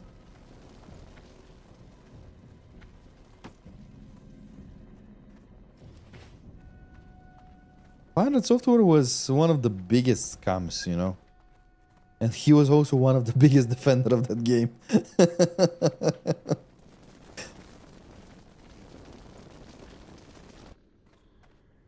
Like, I was always super amazed when he was explaining technical stuff, because me myself, I'm a developer and I have worked on Scars of Honor, like truly developed the game, and not alone of course, but worked on many systems of the game, and at least I have a hint of, not a hint, I have an experience, but let's just say it, I have a hint of what's needed, how things are happening. And when I see some experts explaining some BS stuff, it is... And the weird part is how many people are following those. How many people are getting charmed by this. That's the weirdest part. That's something that I don't understand.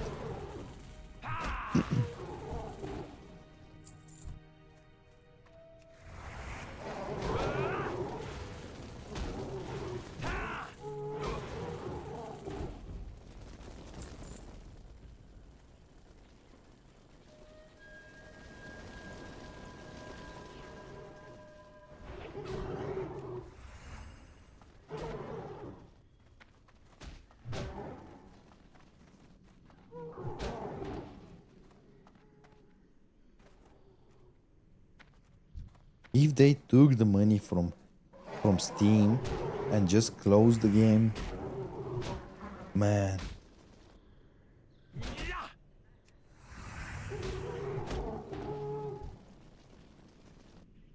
Yeah, time with you. People are making assumptions at this point.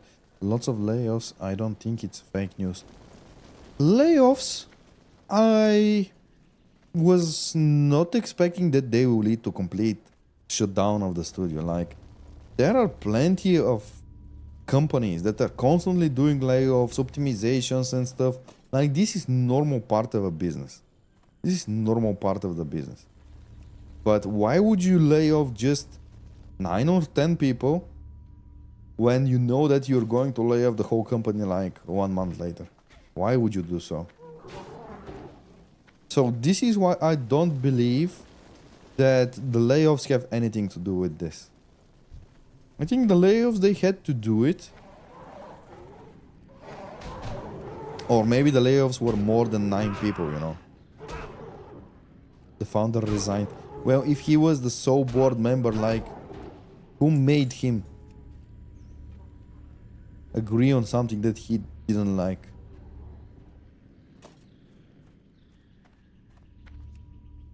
That part I don't buy, you know. The board made me and I'm resigning. How come you're resigning?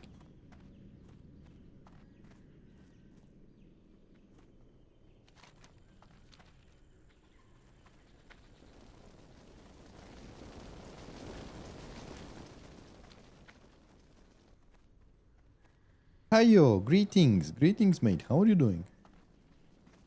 He said he's not in control. He said the board of directors are making choices he didn't like, so he left his own words.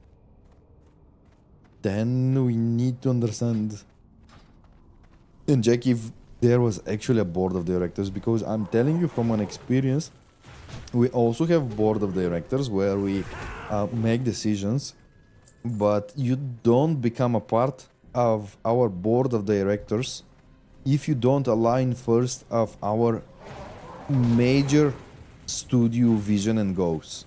There is a risk of, as like in every company, that somebody will say, okay, I agree, no pay to win, no bad stuff, etc. And then they get a seat in the board, and because they invested money and they want their money back, now they won't pay to win or something like that. Cool. But still, you and your previous co-founders, you're behind this idea, and you are, if you are the major shareholder, even if it's like 6-1 against paying to win, like nobody can force you.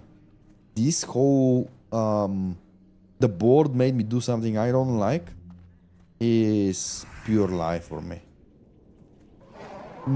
This is not how it works.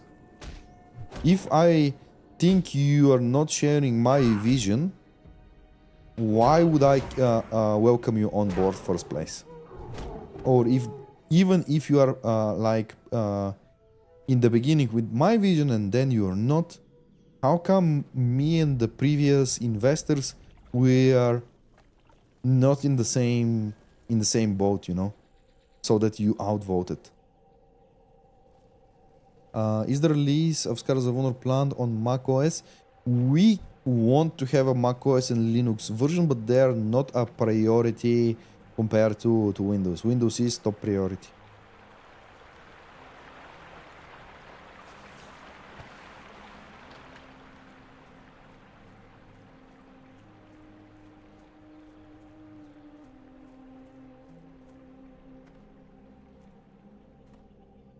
Time to release Scars of Honor to fill the gap. As I was saying, this is the perfect song for Scars of Honor. I'm sorry to say this, but that's the reality. We just need to play our cards right. Make sure that we don't release the game before we're ready, because right now it's a good time and then we blew our shot and then we're dead as well. So we need to be reasonable with our decisions, you know. Stars are aligning for Scars of Honor. Exactly. That's the only true valid statement. That's the one true statement. 。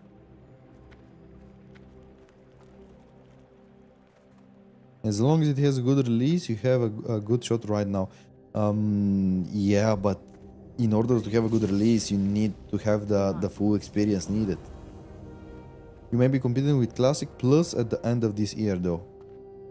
Not necessarily, not necessarily.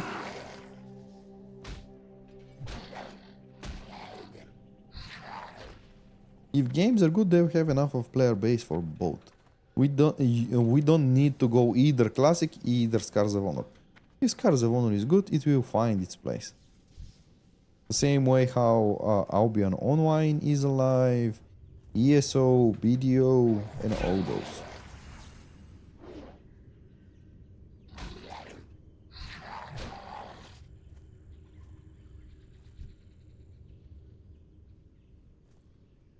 Clearly don't know the whole community.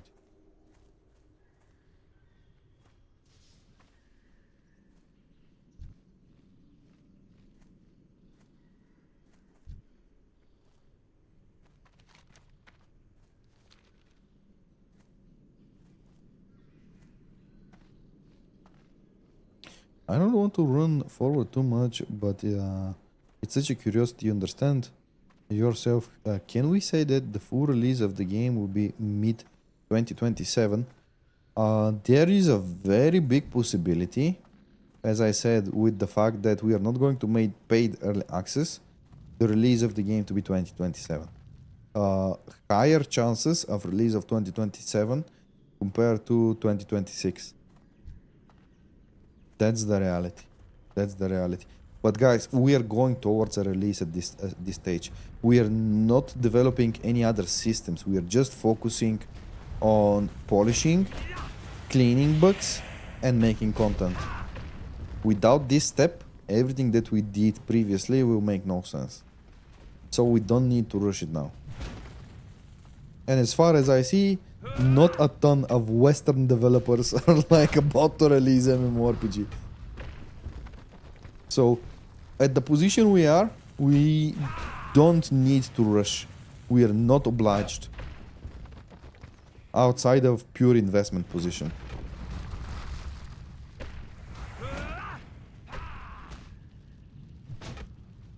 So far we are blessed that the investors that we have, they understand what I'm explaining, what the board members are explaining, and we are perfectly aligned between a common goal. Currently, we don't have the pressure of release it, we need to make some money. We need to release the game when it's ready. Otherwise, nobody makes money. It's that simple. Why would I prefer to make 5 million for 1 month when a game like Albion makes 120 million a year in 5 years, you know? An year. So 5 years of that, 600 million. Which one would you prefer? And this is where conversations easily shift, you know?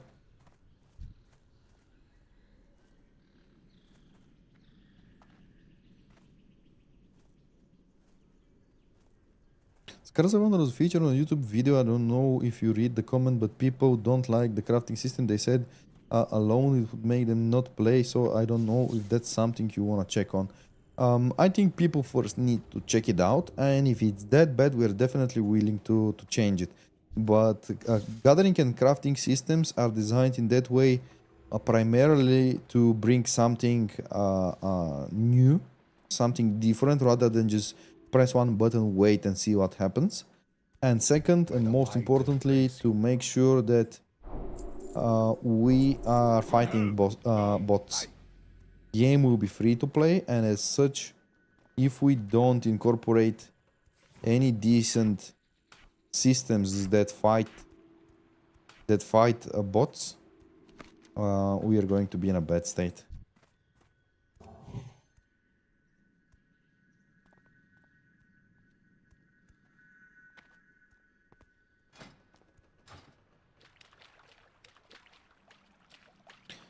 Is the open world going to be important, or Scars of Honor is going to be sitting in a city spamming dungeon finder? I don't like the idea to stay in a city and spam a dungeon finder. I believe open world is essential for MMoRPGs. I think it's absolutely essential. This is the place where you have the chill time, the cool off time from dungeons and battlegrounds. When our game comes out, which we are all waiting for, we will also be able to show up once a week to stream it already. Exactly, then it's gonna be the best time to do so. It would be great. Really, we could come up with something with stream snipers. This is the best time to go and stream it, and also to get feedback, guys. Like, how easier can I get feedback? There should be NPCs for us. Phasing out for some reason. Why? Why are they phasing out?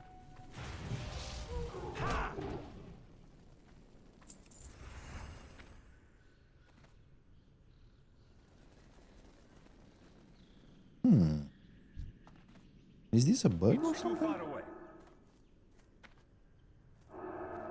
That spell isn't ready yet.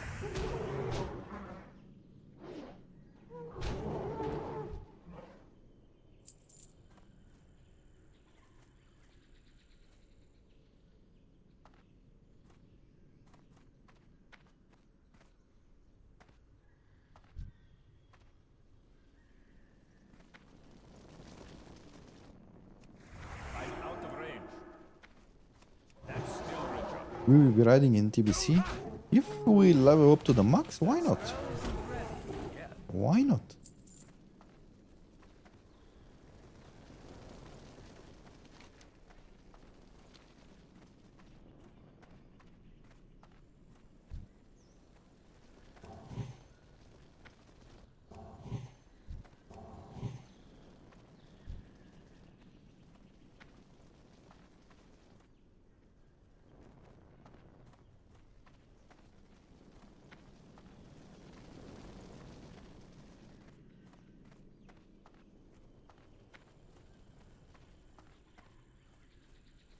It's too far away.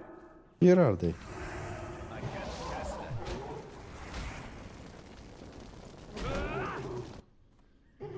That's still recharged.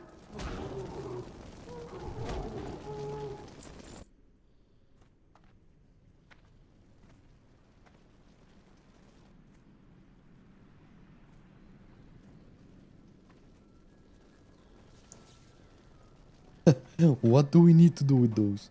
I thought we need to kill them.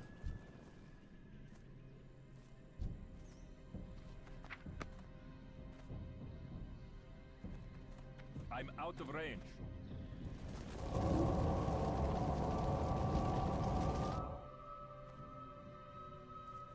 Can we use it again? Okay. Oh.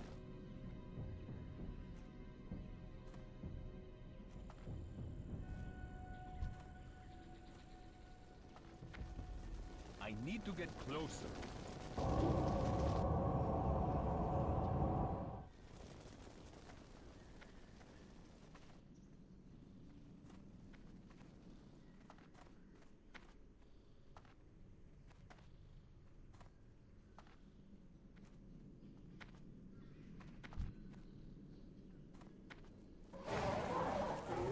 I can't cast that.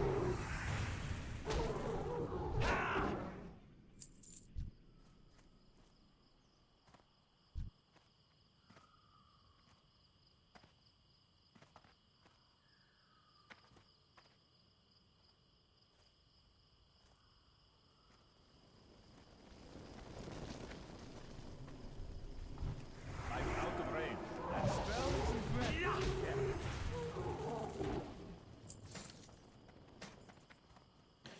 To tell the truth, I see the picture a little bit. You playing for one faction, run perform quest next to your one percent faction in you. In fact, Armegon's army and another party subscribers of the opposite faction will fight you and your army.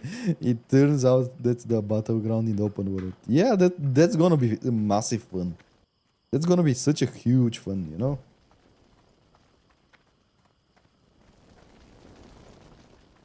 That's gonna be so fun. That's it was a massive hit.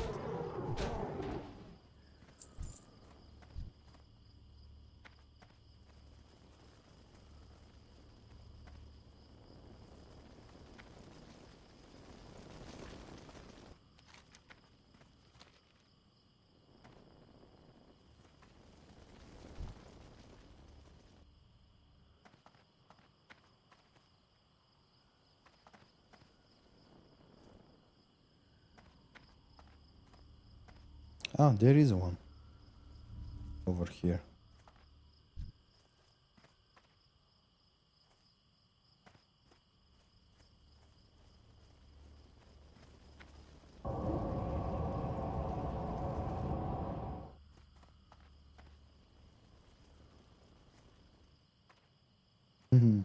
It will be both fun, epic, and exciting. Absolutely.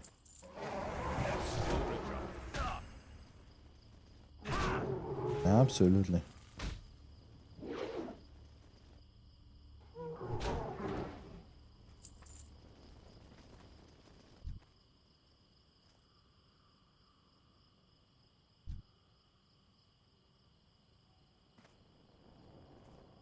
It's too far away.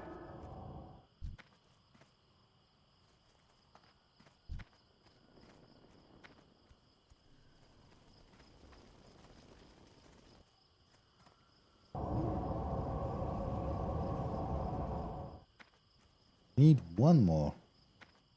Those.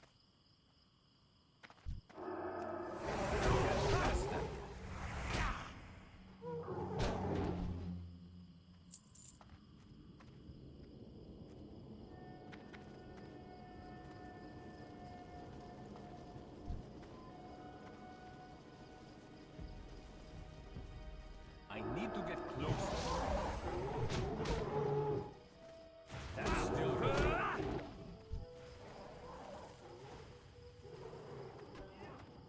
That spell isn't ready yet.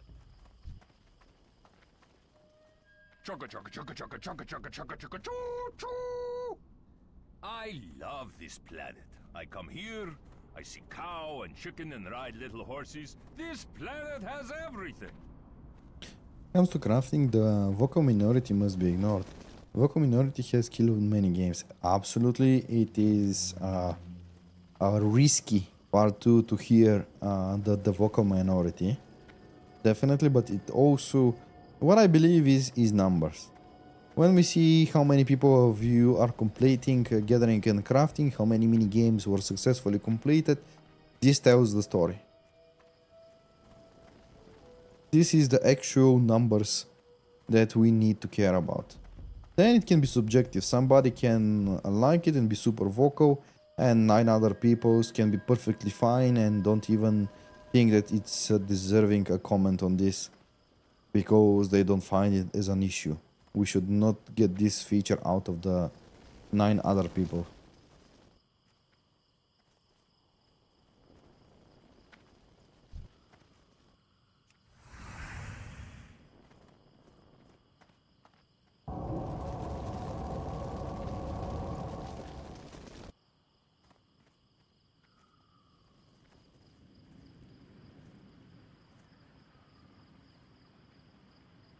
Stoic, you need more of those?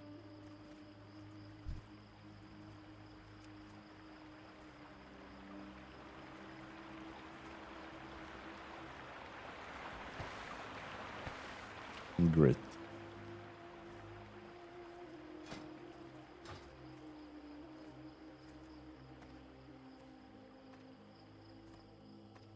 Armegon Poros. Remember the lessons of the past. Dionis Aka. I have it, thank you. I have 6 now.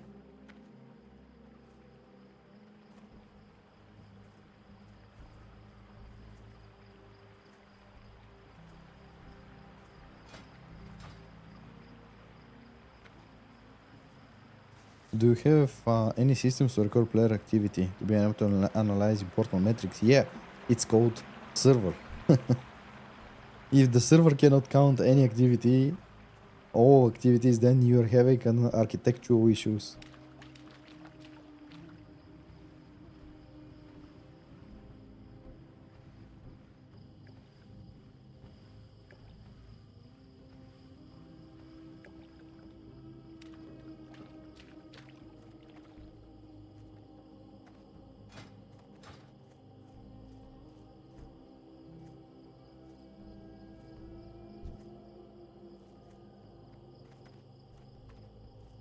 The Naru have not forgotten us. Remain vigilant.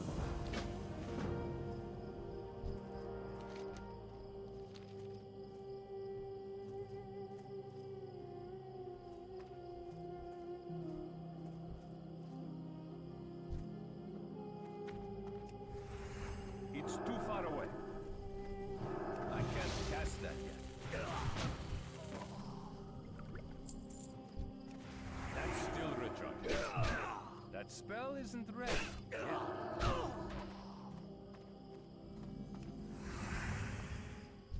I'm out of range. I can't cast that. You want them? Here you go.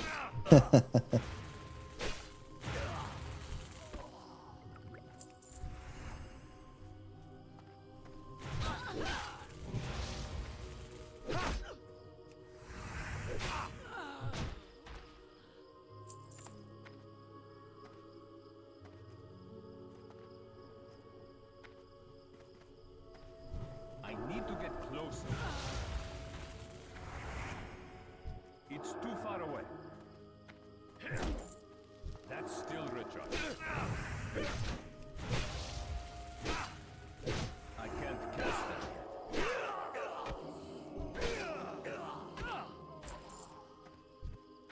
That spell isn't ready. Yeah.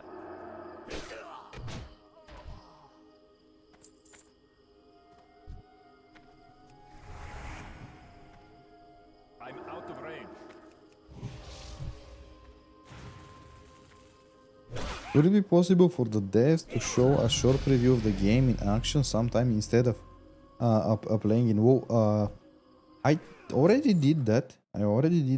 Wait a second. You can check this. Go in our YouTube channel, Right Scars of Honor, and then see the gameplay showcase. We already did that earlier in the stream.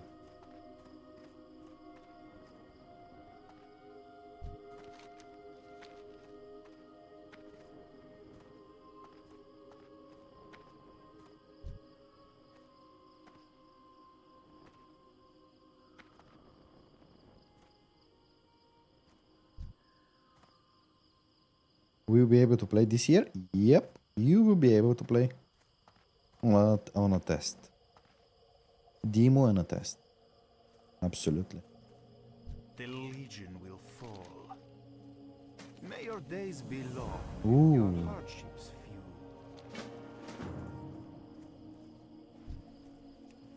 I need to get closer.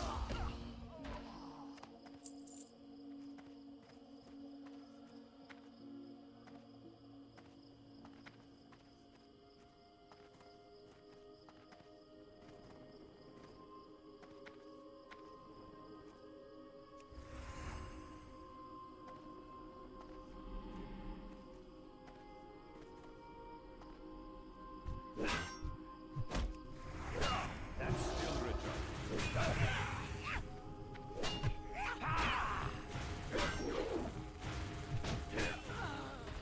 I can't cast that yet.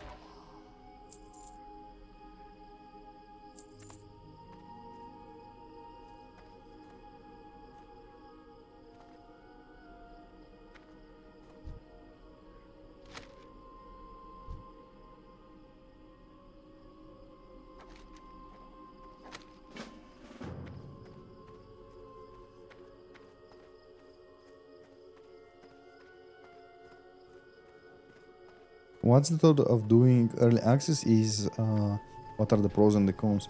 We already stated that sooner earlier in the stream. I'm out of range.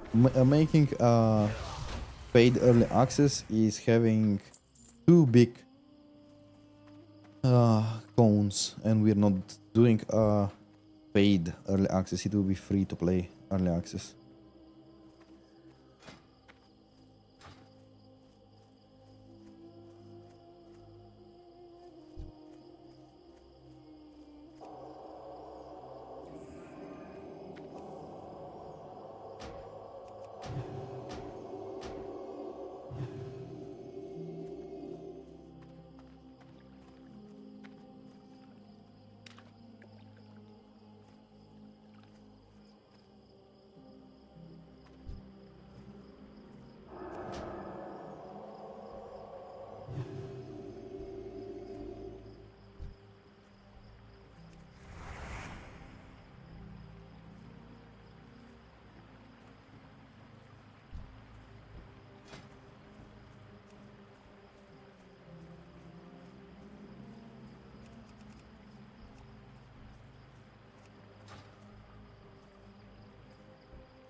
The Legion's end draws near.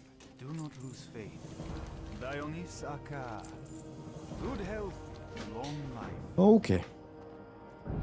Warm wishes to you. Be kind to those less fortunate. Dionysaka.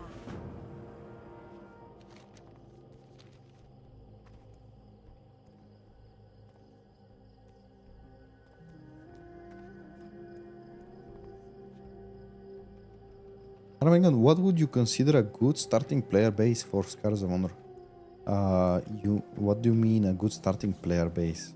Like amount of people, or what exactly? What do you mean? We survive.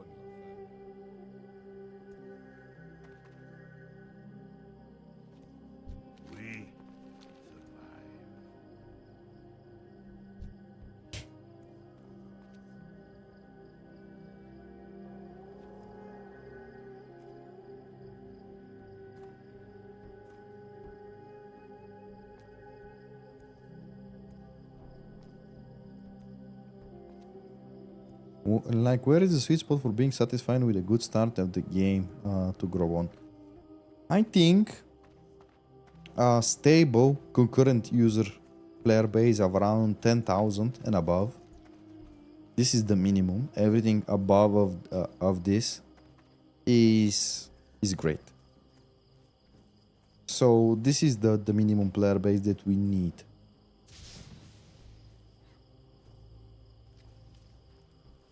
And then we need to make sure that the game builds upon.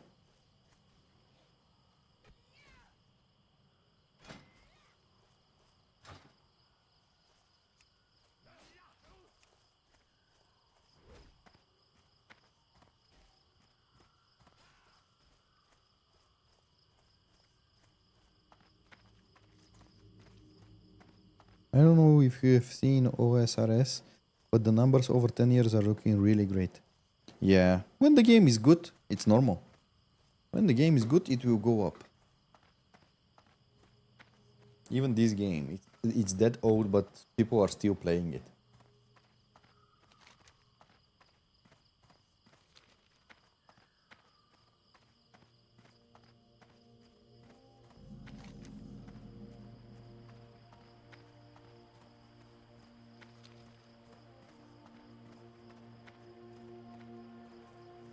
May the light embrace you.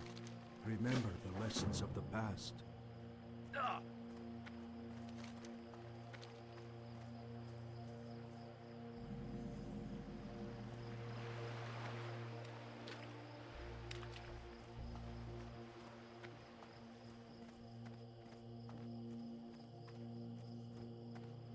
May the light embrace you. May your days be long and your hardships few. Be kind to those less fortunate. Okay, guys. I think I'm going to end the stream somewhere around here. I think we had a good weekend, a good Sunday together. We discussed a lot of interesting topics, and I will think about the next one for the next upcoming stream. Stoic, thank you so much for participating in playing Burning Crusade with you. Thank you so much. My Thank you so much. And anyone else that want to join to play some games, it's more than welcome. Any questions, anything that you guys have, make sure that you drop it in Discord and I will try to answer it all. It was fun. Thank you. Stay safe and stay healthy. Armegon out.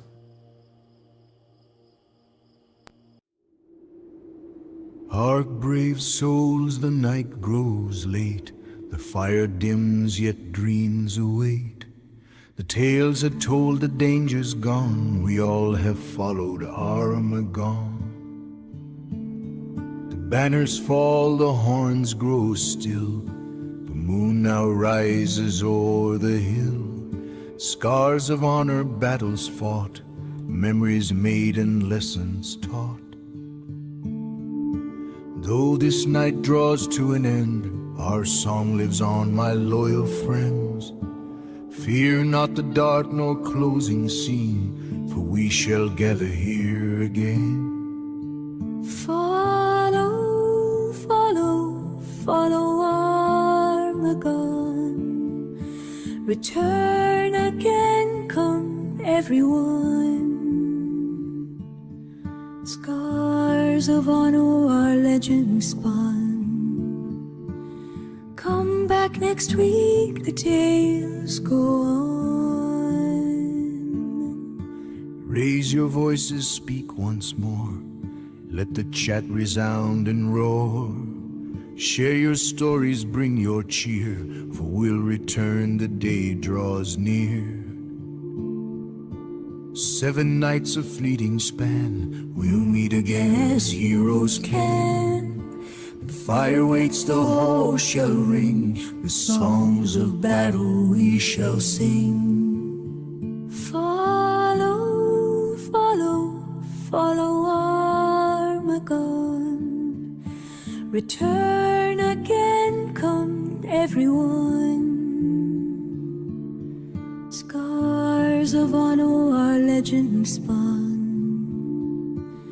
Come back next week, the tales go on.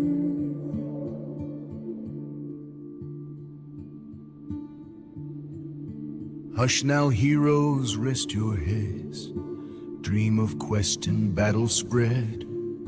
Next week's dawn will light the way, and we shall fight another day. Follow, follow, follow Armegon. Return again, come everyone. Scars of honor our legend spun. Come back next week, the tales go on.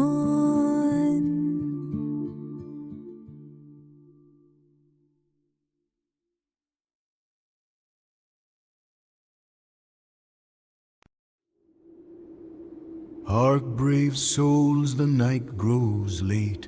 The fire dims, yet dreams await. The tales are told, the